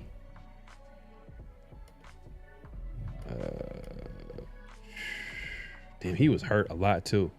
There's no way, like Jimmy G was like, come on, bro. This is bad. Okay, I guess 2019 probably. Let me check 2019. Let me see playoffs. Yeah. I'm gonna go to game logs. 2019. Look. So we go to 2019. Jimmy G. Regular season, no playoffs. Yeah, it was Green Bay. So the first playoff game, he had 131 yards passing. The second playoff game was with Green Bay, and he had 77 yards passing. Yeah. And then the Super Bowl, he had against Kansas City. He had 219, 1 touchdown, 2 interceptions. Okay, he went out swinging. Yeah, Jimmy. Yeah, but he went 6 for 8, bro. In the NFC Championship game, he went 6 for 8 for 77 yards to go to the Super Bowl. Like, that's all he needed to do for that team to win, bro. That game was in the snow though. That's like I don't think there was a touchdown score in that game. Like Aaron Rodgers played. Aaron Rodgers played too. You know what the score was? You know what the score was? Like 9-6 or something like that. 37-20. 37-20. Oh, really? It's not that game, man. It's not the game I'm thinking of. Man. In a 37-20 game, he went 6 for 8 for 77 yards. That's crazy. Where all the points come from? Yeah. Who was running back then? I'm telling you, bro. Gore? Shanahan, like he's a great. He's one of the best offensive minded coaches in the NFL. Like, he's one of the best coaches, play callers. No, they had the two backs. I want to say. The who? They had the 2 backs. It was I forgot both of their names. It was the pass catching back they had. Then they had the other guy. I forgot their names. I can't Breda or Matt Breda? Yeah. Was he playing on that team? Did he play on that team? I don't know if he played on that. He retired too, by the way. I think he retired. I don't remember.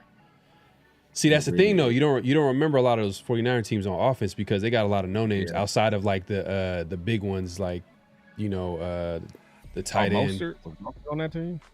Yeah, Mostert was one of them. Mostert was there. I don't know if he was a big part of that team yet, but he was there. Mostert went to the Super Bowl with the Niners that year? I want to say he went there. I want to say he did. So he spent most of his career there until he got to he spent a few years there before he got to, because he got hurt. He was always hurt. He was probably hurt. Always hurt. Yeah. So all I know is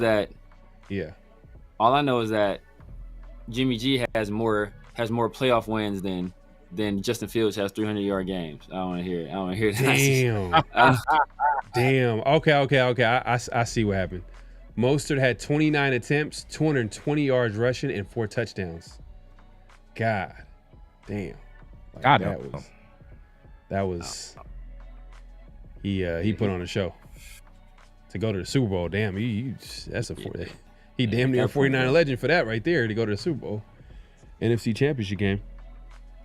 That's pretty much the reason why they score all those points. Exactly. Yeah. And then Debo, yeah, bro, that's about it, man. There's no point in really talking. Yeah, Tevin Coleman, was he a running back? Yeah, Tevin Coleman, Matt Breida. Tevin Coleman, yeah. I remember him. I remember him. Yeah. I remember Tevin Coleman. I think he got hurt all the time too. Yeah. See, and the point is they didn't need Jimmy G to be that type of quarterback. That's why I'm like, that'd be crazy if he ever got mentioned as mentioned in Hall of Fame. And I don't even agree with what you about the Alex Smith, but I get your point. You're trying to say like, Alex Smith was mentioned, but Alex Smith had more productive seasons. That's like compared to like a Jimmy G. Like he had some years with Andy Reid. I just always see Alex Smith as being super mid, and that's just kind of how Jimmy G was. It was just like, It's like It's French vanilla versus vanilla bean. Like they both just vanilla, bro. One got some little specks in there. What are y'all thoughts on Geno Smith so far? Not great. That first game he was cooking.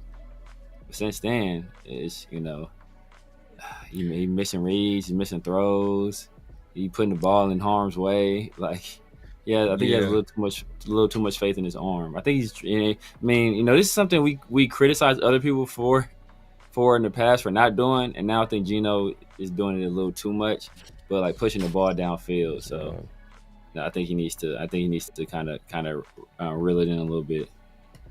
No, Silver and Facts, man. I still want to know why Mostert is on a month-long maternity leave during the season. Man. Yeah. Hopefully we see him on Sunday. But hey, look, man. Hey, we've had a great show so far. It will continue. We got NFL pick'ems, but Chris, we appreciate you coming through, joining us, having a great show, great conversation. If you want to let the people know where they can find you, what to look forward to.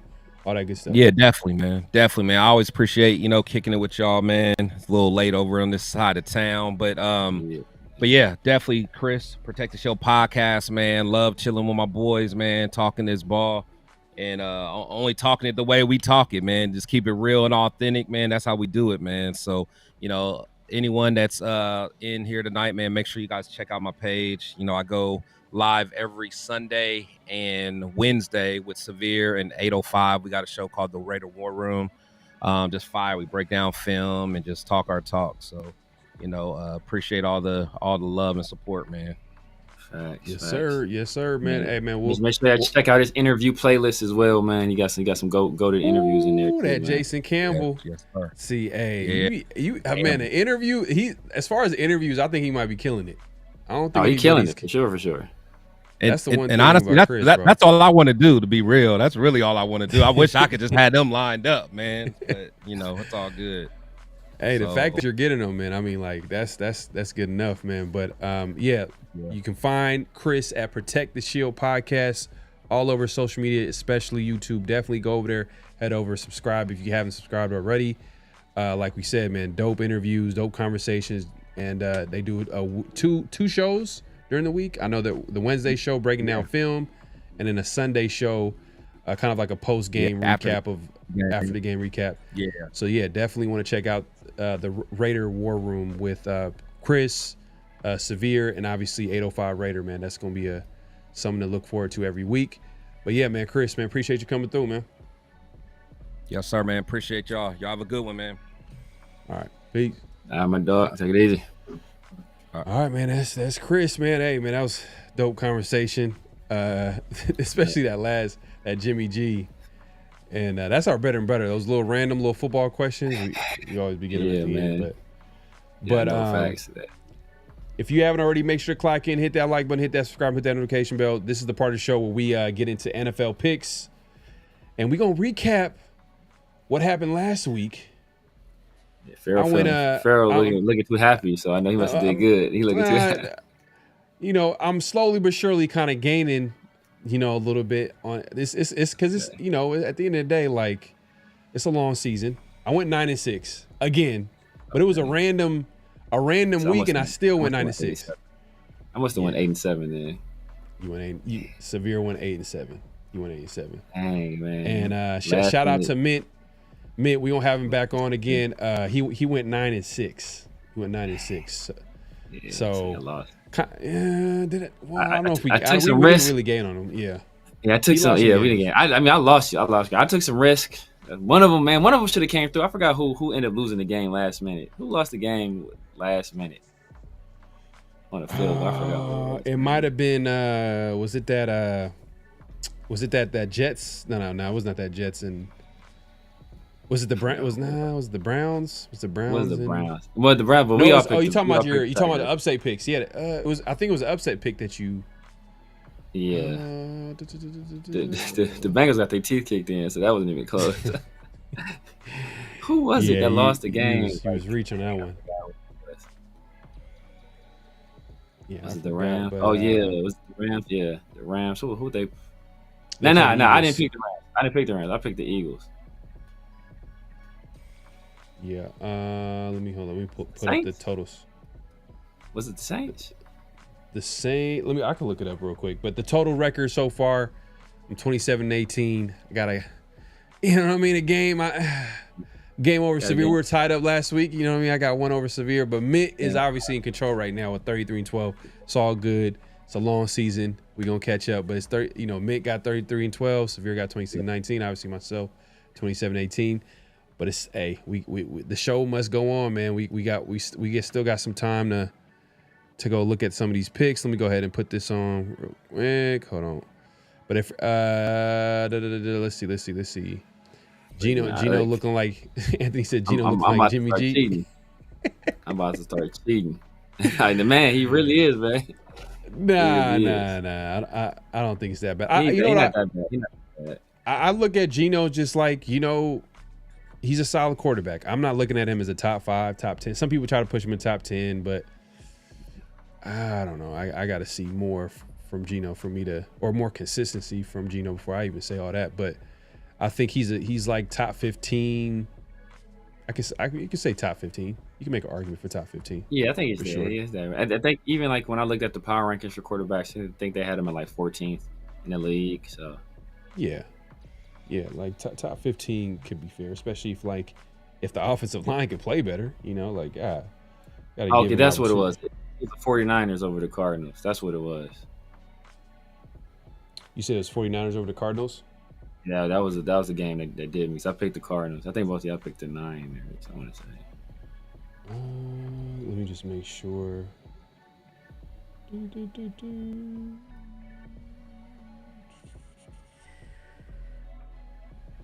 That Seattle game, man, that was kind of interesting how that went down. Did you have the Cardinals win that or Seattle?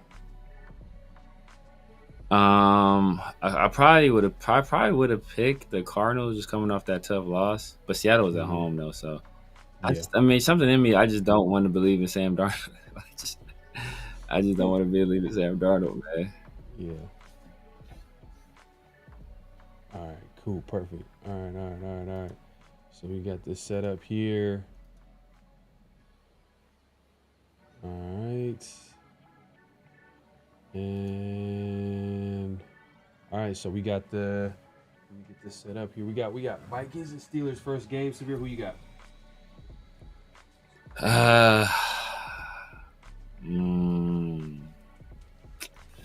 Man, this is a rough one. The Vikings are clearly the more talented team, but backup quarterback.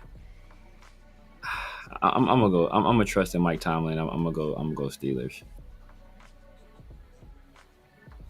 You got Mike Tomlin and the Steelers? Mike Tomlin and the Steelers. Oh yeah, I gotta get Mint stuff from here. Okay. So you got Steelers. All right. Damn, Vikings is so there's some storylines here too, because I think Aaron wanted to go to the Vikings, but the Vikings passed. Yeah, they said no. They said no. It would have been like a modern day Brett Favre. Nah, he went from the Green Bay Packers to the Jets to the Vikings. The Vikings. Yeah. Followed his footsteps. Where is this being played? This is in is this? Oh, is this? Hold up. Oh, this is gonna be in. Oh, it's gonna be in London. Mm-hmm. Oh, 6:30 game. Ooh. That's perfect for LS. LS like finally. he can watch it at like 11 Man, game I can watch. Oh man, I want to go Steelers, Aaron Rodgers, but I don't know why. I feel like the Vikings come out with the W. I guess is gonna be my upset pick then. Let me see what. Actually, I got to see what Mint picked, but I got Vikings. I'm taking Vikings. I'm not sold on the Steelers for some reason. Let's see what Mint had. Let's see here. Boom, boom, boom. My bad, y'all. Hey, make sure to clock in, hit that like button, hit that subscribe, hit that notification bell. Here we go. Boom, boom, boom, boom.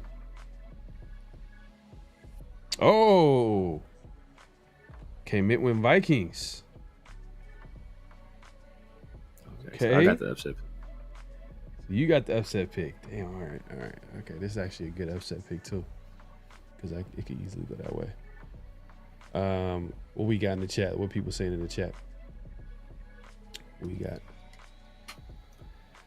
Oh, LS, you trying to jump. All right, you got Steelers. All right. Oh man. We'll go back to it. We got, but okay. Back to it. LS is that Steelers.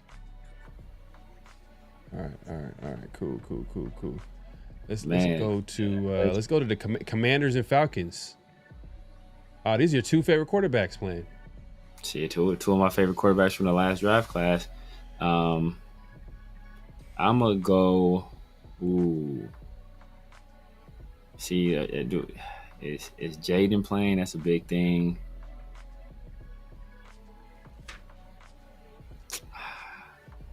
I'm gonna go Commanders. With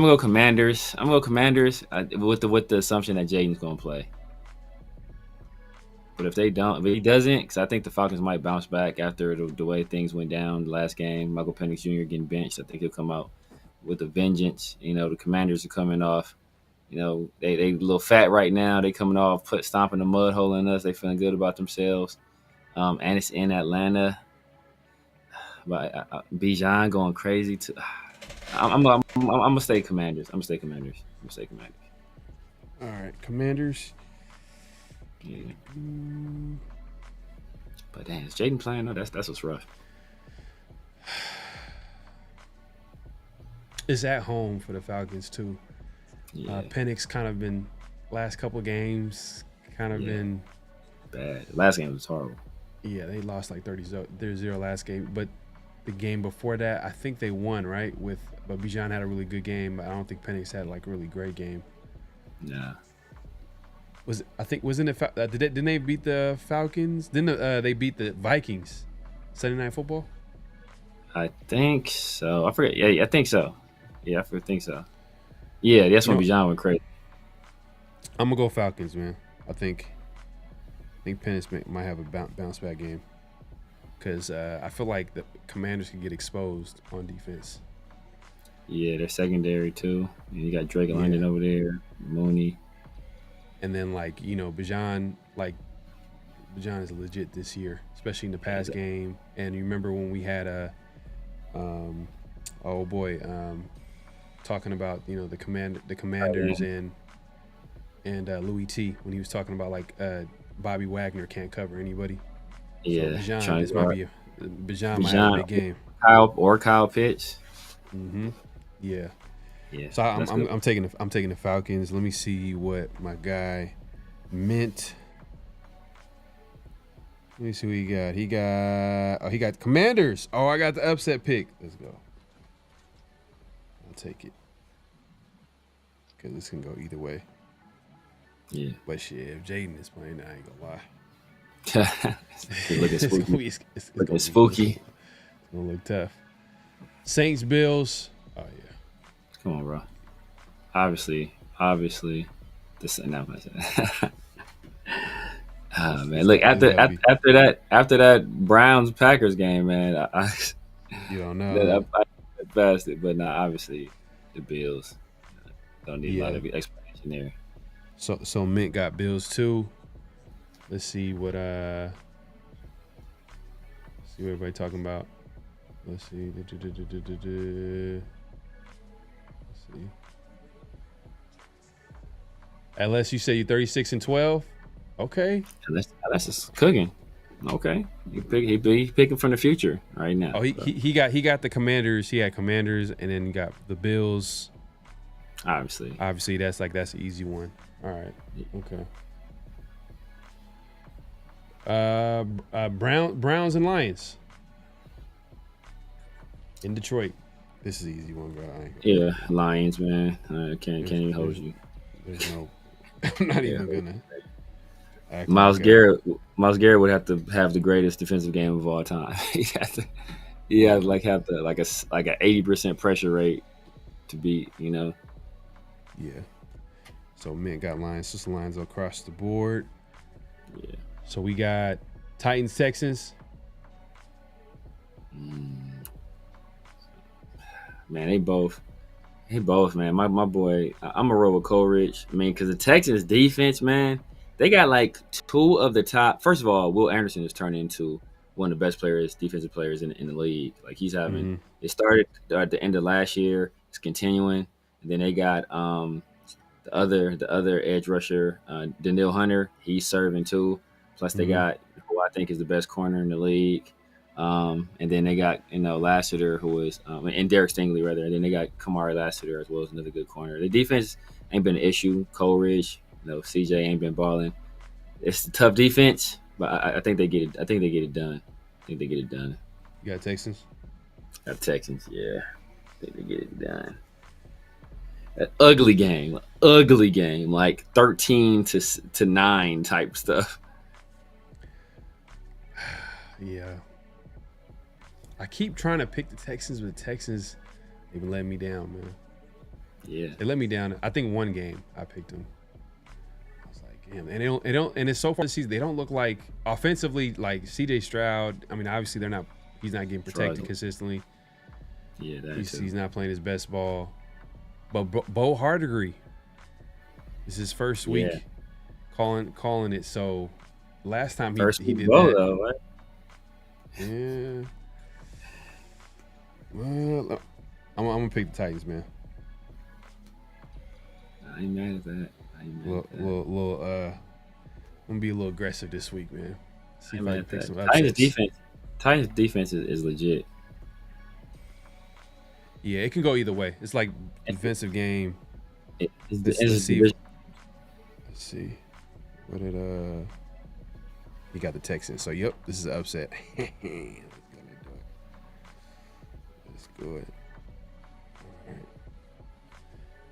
All right. Yeah, this could easily be. It's a defensive game. It could go either way. Yeah.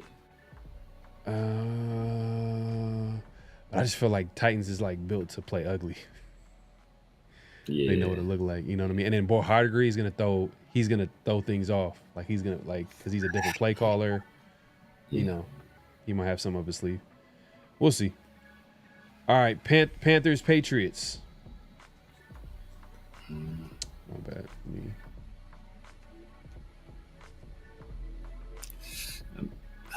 Have the Panthers won a game this year? How they won one?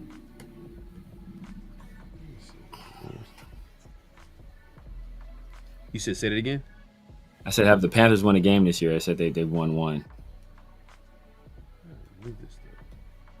They won one game. They won last week against the Falcons, 30-0. Oh yeah, that was a game. Oh damn, okay. That was a game. Oh, they won 30-0. Panthers won 30-0 against the Falcons. But damn, it's just like picking the Panthers and anything. Remember, Panthers. Every time I pick the Panthers, they always lose. So if I pick them right now, they can lose. Yeah. So this is in Foxborough, but then at the same time, like the Patriots really ain't like spectacular. They can lose any given week. It's not a team to really count on to win some games. This is one of those. I gotta take like the team that's on a high right now. Are you picking you picking the Patriots or the Panthers? Are you asking me? No, because you're supposed to go first. All right, no, you know what? I'll pick it. I'm gonna pick Panthers. I'm gonna pick Panthers. He said, "Why are you asking me?" Because you're picking first. Well, you asked though. Damn, that's what you asked was like funny. hella. What you asked was hella. You know what? Like you street smart. You pick up on people's cues. What you asked, it was like hella. It was like you picking it because your intention just said it all with the way you asked, bro. Oh, that was funny, bro. That was funny. Who you going with? Funny. Because you know it's hella funny. I thought it was on me. Then I thought about it, I was like, you never picked anybody. Yeah. And then I was like, oh, who's? That's why it came off like that. But it's all good. Yeah. I'm going with the Panthers. I know you. Hey, Dan, I probably was gonna pick the Panthers, but I'm gonna roll with the Patriots since knowing your record of Panthers picks. I'll roll with the Patriots. I was gonna pick the Panthers though, just because I think Teddy Rowe has been getting off, and Chuba Hubbard, I think he's starting to warm up, and Bryce, but I'm gonna go with the Patriots. See what Josh McDaniels can do. Right. All right. What did let's see what Mick is on right now. Oh, he got the Panthers too. Damn, you got the upset pick. But it didn't go well for me last week. So. Yeah, that did not go well for me last week. Chargers, Giants. They got a new starter. Open and shut case, Johnson. You got Chargers? Yeah. Open and shut. They do got a new young quarterback. That might be like a little boost to their offense, maybe. Throw them off. Yeah, he's mobile too. The Chargers defense is good, bro. It's like for a young quarterback too. They are playing at home too, but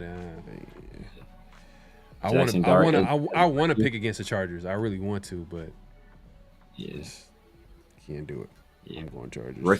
Ricky Jackson Dart versus Jesse Minter. Right, I know. Like Jackson Dart was my guy. Tyrone Tracy was my guy. Malik Neighbors was my guy. 3 of my guys are playing on that team, but I think the Chargers are too good right now. Let's see what's going on with the night crew. Appreciate everybody pulling up. Make sure Clyde can hit that like button, hit that subscribe, and hit that notification bell. Let's see. Hey man, appreciate the love, man. Appreciate you supporting the show, man. Let's see. It's a good thing Browns didn't draft Shamar Stewart. Didn't he go to the Bengals? Yeah. Salute SoCal, man. Appreciate you pulling up. So yeah, it's Chargers are all across the board. All right, we got Chargers all across the board. That's an easy one. So we got Eagles, Buccaneers. Oh, this is 2-3-0 teams. Probably the game of the week. Bucks is the way they've won has been like a lot of close games, but Baker Mayfield was able to kind of lead them down the field and win it at the end. The Eagles, obviously, I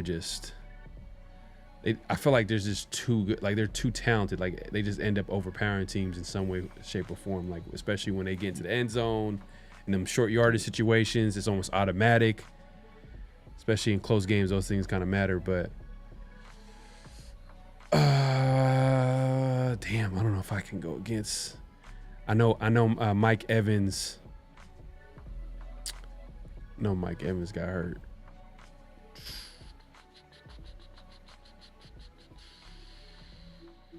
The Mecca though, whew. I know. Mecca Egbuka been serving. Yeah, I'm gonna go Eagles, man. I'm not going against them. Can't do it. Yeah, I'm going Eagles too, man. I think they had a scare last week. Game. I think that was psychology there, right there. Yeah. You're like a Mecca, man. He been serving.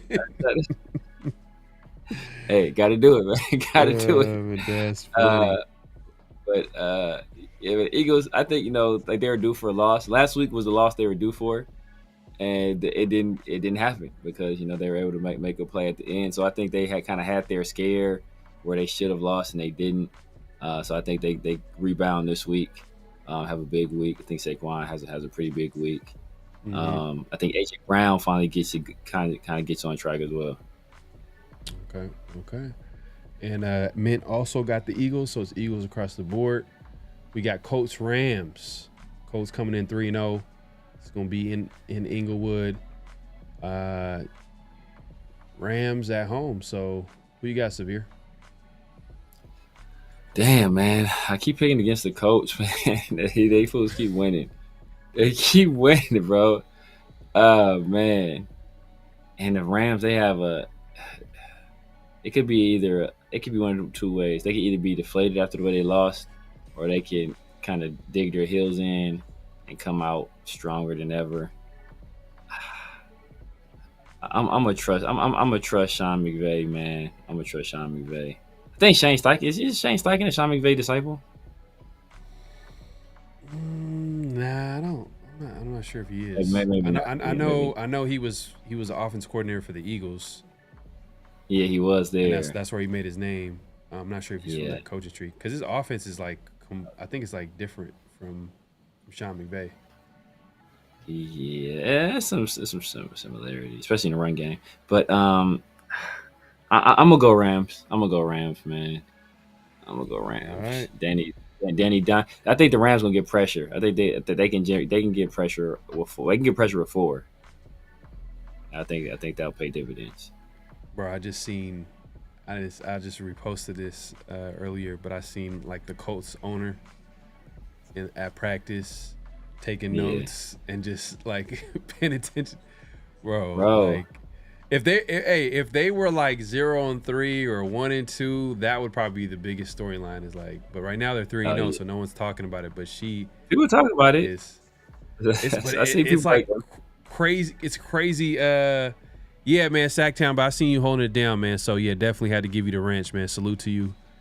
Appreciate you holding down the chat, man. Definitely, bro. Well deserved. Sacktown, my guy. Well deserved, man. But yeah, I'm gonna go to Rams too, man. I'm taking a home team. I feel like Sean McVay's gonna have something in his sleeve. They lost a tough game.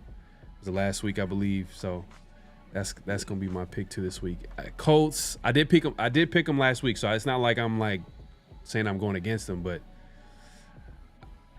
this week, because Rams are a good team. I don't know what they're kind of an underrated radar team. Like they have a solid team. It's not like they have a lot of holes. If you think about it, like you look at their offense, Puka Nacua, Devontae Adams, and then you obviously got Kyron Williams. Stafford is, he's he's one of the best QBs in the NFL. Colts are due for a loss. Yeah, LSU. Just saying, I can't see them going 4-0 because I think they have an easy matchup next week too. So I can't beat if the Colts are 5-0, bro. Something tells me Mint is gonna go with the Colts. Let me see. Probably. He going Rams. He going Rams. Okay. He going against his boy. All right. He a real one. He go off. Okay, I like that. Respect it. Yeah, I respect it. I think we've been trolling them so much that we peer pressure them. No, for real. We got Jaguars, 49ers. I'm going 49ers. I'm going 49ers. But the 49ers is just like a weird 3-0. Like Mac Jones. I'm not gonna lie. Mac Jones with Kyle Shanahan, because I don't know if you heard, Kyle Shanahan was a big Mac Jones fan. Like that was his QB until the very end. I don't know what happened. Maybe like he was ridden with his, maybe like John Lynch was like, nah, let's go for a guy with better traits than Trey Lance. Yeah.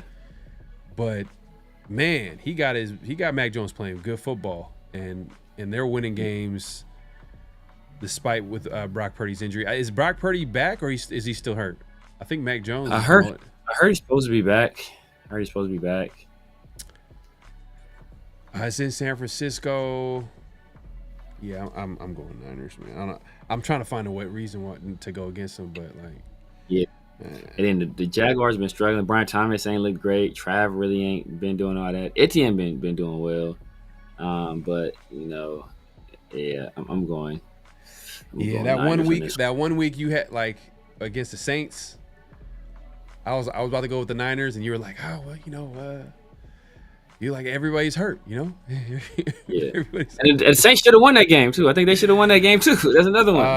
Man, I done lost a whole bunch of games I lost a whole bunch of games late because the Saints should have won that game too. Okay. Well, okay. Everybody's picking the Niners this weekend. All right. Damn, I hate that. For sure. Ravens and Chiefs this week. Sunday. Is that Sunday? No, that's gonna be just a regular game. Damn, Ravens has been losing like a lot of like just close, tough games, just terrible turnovers. Derrick Henry, man, he's destroying the whole game, and he's crazy fumbles at the end of games. It's like wild. Yeah, I think I think the Ravens are going to get their get back this week. Like the Chiefs, I haven't really been impressed with them too much so far. I mean, I'm not saying that they're gonna, go away and be terrible this season, but I feel like the Ravens are playing the Chiefs at the right time, so I'm gonna go Ravens on the road.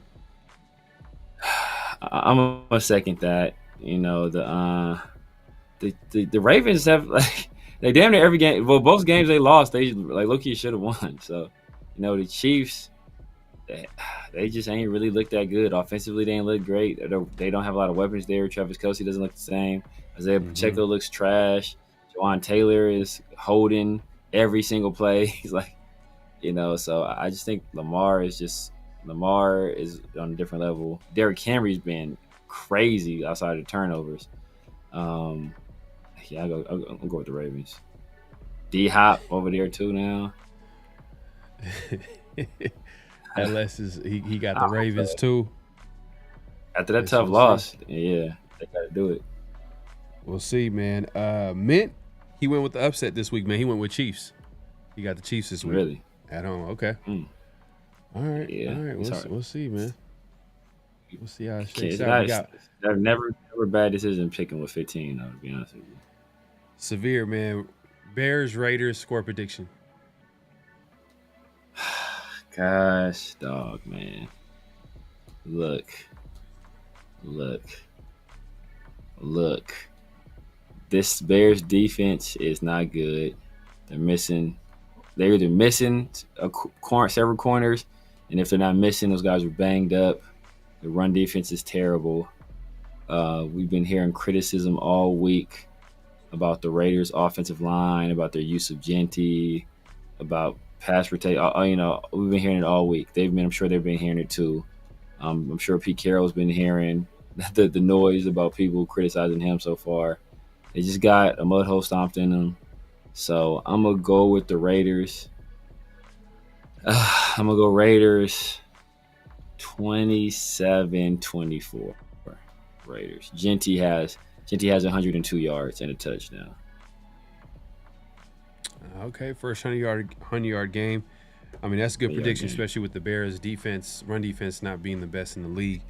I feel like the Raiders, if they win this, is most likely going to be like a little. I feel like it's going to be like a high-scoring game, bro. That is a fool. If the Raiders do win this game, I feel like the Bears are going to get what they want on offense, but the Raiders are going to make enough plays at the end to find a way to win, because they forced a turnover each and every one of these games, and that could be a difference in this game. So, especially if the Raiders' offense is scoring and doing what they need to do, so I feel like it's going to be a bounce back game for the players and as well as the coaching staff. So, I'm going to go 31-28. Raiders pull it off. And let's see what we got. Let's see what Mint has to say. Mint's going with the Bears. Yeah, man.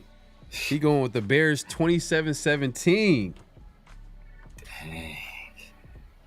Look, man. Mint is he means business. Man, yeah. Hey, look. I almost did the pick against the Raiders and hope they win. No, after this game, I'll start. I'm gonna really like. I don't care. But after this game, this is the game. The Raiders are favored. It's only 1.5, so essentially Vegas has it as 50-50 with a slight edge to the Raiders. Yeah, they're usually pretty smart about this stuff. So, I'm gonna go with the Raiders. I'm giving the benefit of the doubt one last week. At home too. You said 27-24 was the score? Yeah. 27-24. Okay. So you got 27-24. I got 31-28 Raiders, and Mint got it Bears 27-17. There's a reason why he's not on the show today. Yes. He didn't show his face when he said that. Look, bro.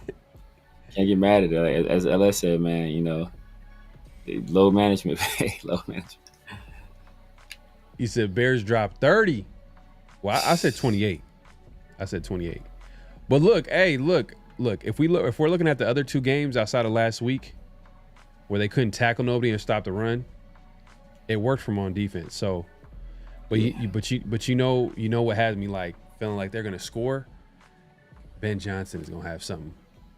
He's gonna have something cooked up. Yeah. They got a good offensive minded coach. He's gonna have something cooked up for this Raiders defense. Yeah. And it's a copycat league because I think Cliff Kingsbury put some stuff on tape. But we'll see. We'll see how it shakes out.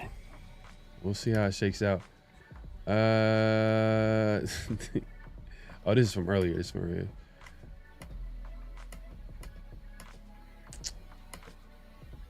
31-28. Oh, you got 31-28 Bears. You got 31-28 Bears? Okay, I got you. DC? Yeah.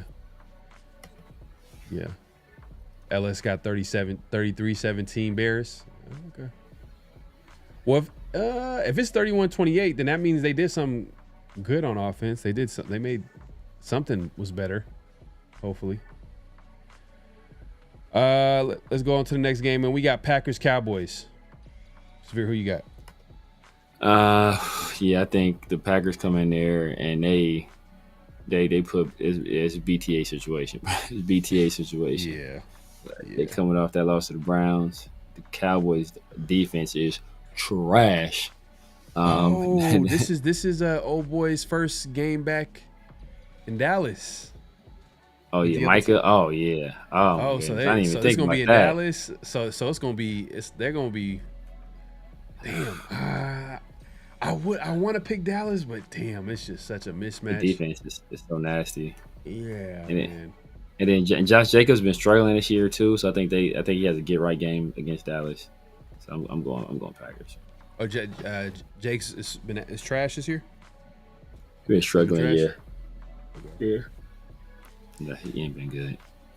But like you said, but kind of like not to parrot Chip Kelly, but yeah, most Russian offenses haven't been good, to be honest. This early go in the season, so yeah. All right, so Packers across the board. Mint also went with Packers. Let's see what. Salute. Appreciate you pulling up. We the people. He said, Michael, we get 3+ sacks. That'd be crazy. Could see that happen. Crazy. See that happening, making oh boy, heated too. The cameras is gonna be up in the press box. Oh, you already know. Jerry Jones is gonna be over there just heated. He gonna do so like Monday night football. He gonna do Johnny Manziel. No, that'd be funny if he does that. But yeah, so Monday Night Football, Jets, Dolphins. This is a division battle. Both teams 0-3. Dolphins is obviously like they're trending to like maybe the number 1 pick in the draft, or top 5 draft pick, and Mike McDaniel might get fired. If Mike McDaniel gets fired, then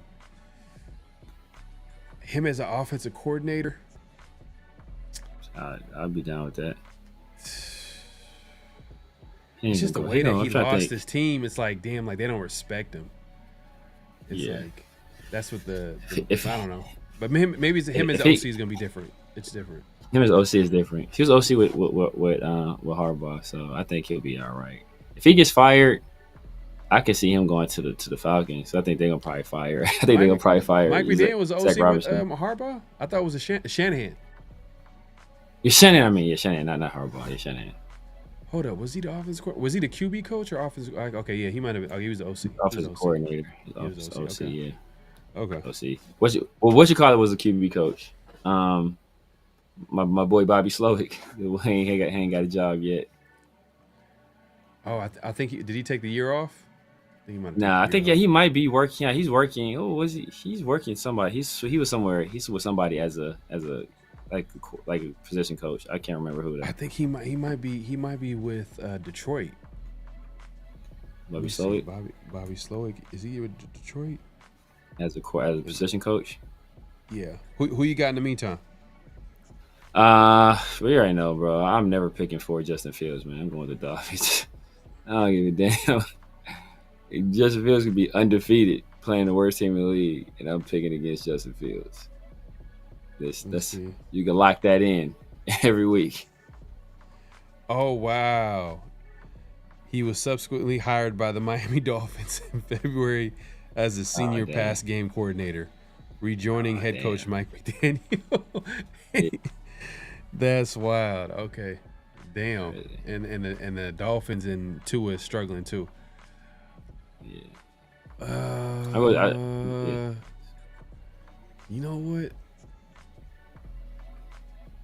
I'm gonna go Jets. I know it's on the road in Florida, but I'm gonna go Jets. I like how they competed with the Bucks last week. They should have won that game, but Bucks kind of was able to pull it out in the end. So I'll take the Jets. It's one of those games that go either way. Both teams 0-3, but I feel like the Jets, it feels a little bit more positive over there compared to the Dolphins. The Dolphins just feels like you don't know what to expect from them. But I don't think either one of them has played necessarily better than the other one. I just think expectations going into the year. Now, it wasn't high expectations for either team per se, but I think the expectations for the Jets were much lower than they were for the Dolphins. Bro, you hate Justin Fields so much. I just don't even hate it. I just think he's trash, and people keep like I don't want to keep saying I don't want to put this on him, but it's almost like a Genty situation where like people making me resent Genty just because they refuse to assign any blame to him at all. So like nothing that happens to him is ever his fault. It's always everybody around. And same thing with Justin Fields. It's all they never gave Justin Fields a chance. What is Justin Fields like? It's like come on. Yeah. And so that's I don't know. I feel it's one of those situations.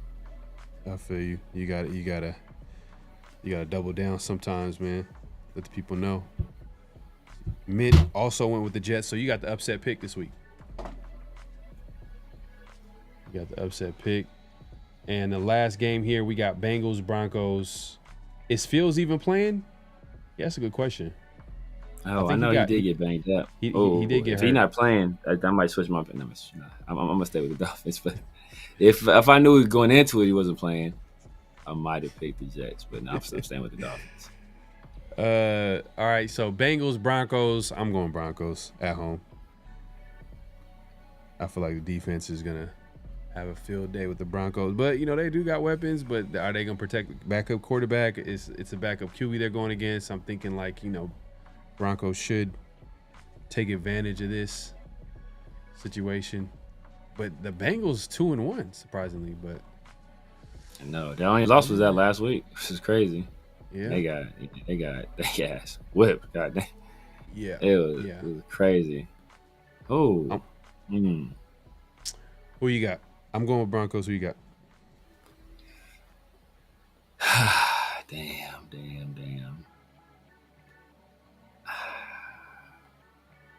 You know what? I'm gonna go Bengals, man. I'm gonna go Bengals. I ain't learned my lesson. I haven't learned my lesson yet. All right. And I just don't like Bo Nix either. So he's rapidly turning into Justin Fields for me. All right. Oh, you said Justin Fields? Yeah. That's funny. And you got the upset pick too, because Mint also went with the Broncos. Yes. So the smart pick is the Broncos. But I'm living. I figured he'd go with the Broncos. I need to try to gain some ground. Yeah. But we'll see how it shakes out. Looking back at the picks, you started off with the upset with Steelers. Me and Mint went with the Vikings. Second game, I went Falcons over Commanders. That was this next upset pick. Let's see. You got the Patriots over Panthers. That's an upset pick because we went with the Panthers. Mint went with the Chiefs over Ravens. Damn it, he went Bears over Raiders. Yeah, he got us. He got us. He already won up, bro. We already playing from behind. He's trying to protect that lead at all costs. Hey, look, man. Gotta be smart, man. Gotta be smart, bro. I ain't mad at him. But you went back-to-back upset picks: Dolphins and Bengals. Dolphins over the Jets, and then Bengals over the Broncos. So those are the games really to pay attention to, because they could be the tiebreakers. All right, man. We'll see how it shakes out, man. We appreciate everybody coming through. Make sure to clock in at this point. Clock out. Hit that like button. Hit that subscribe button. Hit that notification bell. Great show. Great conversation. Definitely watch the replay. Mint's record. His overall record is 33 and something. 33 and 12. I think earlier where you were saying you in the 30s too, right? Let me see. He's like 36. It might be the same record. Might be the same record. No, I thought he had 30, 35, 36. I think LS. Let me see. He's 33 and 12. LS. Let me see. You said earlier. Forgot you said earlier. I don't know. Put it in the chat like your current record. I think 35 and 10. I thought 35 and 10. Damn. That's what I thought he's. Oh, he's 36 and 12. 36 and 12. Okay. Oh, but I think he's picking the Thursday games too, though. That's probably why. Oh, he's picking the Thursday games. Okay. Yeah. All right, we'll see how it shakes out, man. Hey, at this point, clock out, hit that like button, hit that subscribe button, hit that notification bell. Severe, let the people know where they can find you, what to look forward to, all that good stuff. I mean, you guys know what it is, man. The Severe Raider here on YouTube, on Snapchat, TikTok, X, IG, all social medias. The Severe Raider here every Tuesday night. The 50-50 show with my guy PharoahNFL, as well as Around the Shield, as you guys are tuning into right now. Then on Sundays and Wednesdays, in the Raider War Room with our guest from earlier, Chris will protect the shield, as well as 805 Raiders. Make sure you're tapping with your boy, man.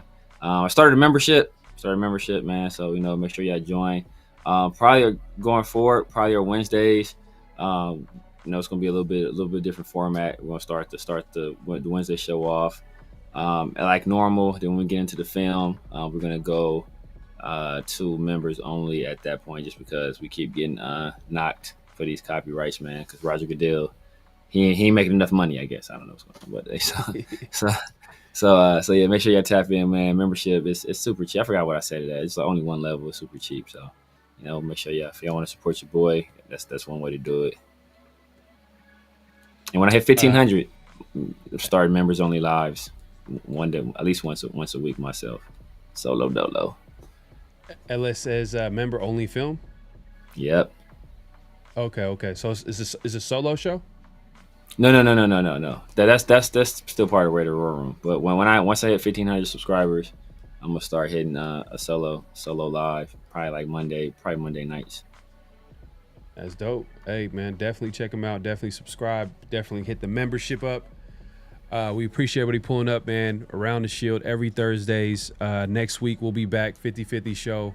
Definitely check us out. And then be on the lookout for a post game show this Sunday. Me and Rundown starting it off. Hopefully it's gonna be after a W. Yeah, that was clean, man. That was clean. I like that show. This the loss. It be sometimes them shows be rough, man. But hopefully it's after a W. We see some adjustments, some improvements from this team.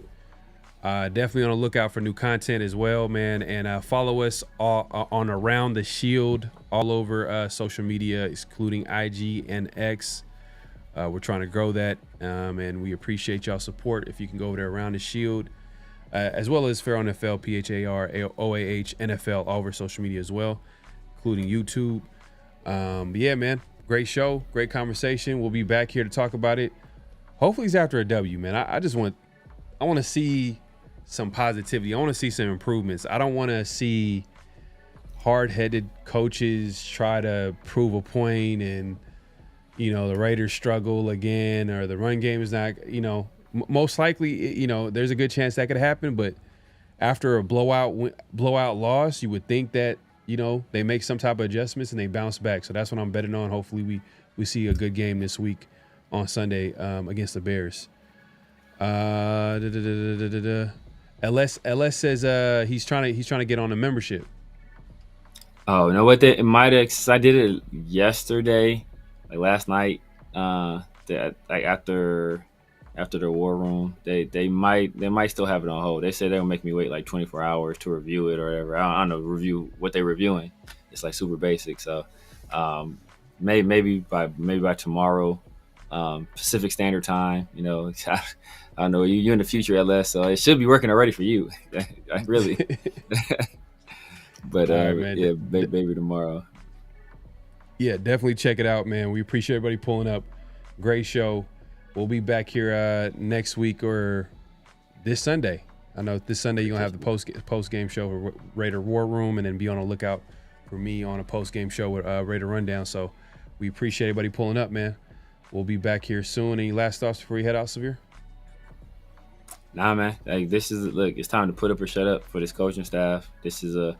We thought that the Commanders game was a winnable game. Obviously it turned out to be something altogether different, but this is a get right game.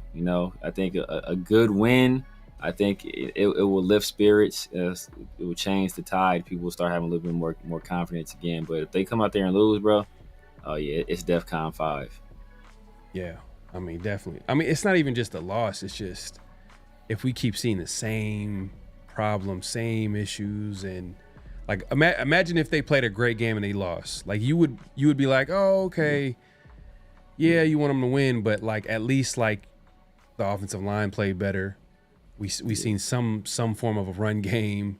Yeah. We've seen the offense look like an offense we were excited to see under Chip Kelly, like things like that. But even if they win, I'm not gonna lie, if they win and we still see the same issues with the offensive line and the defense is getting exposed, it's just like, I don't know how this season's gonna go, But yeah, man.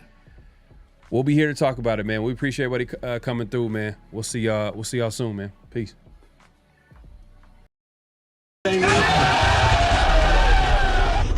Hello? You play to win the game. You don't play to just play it.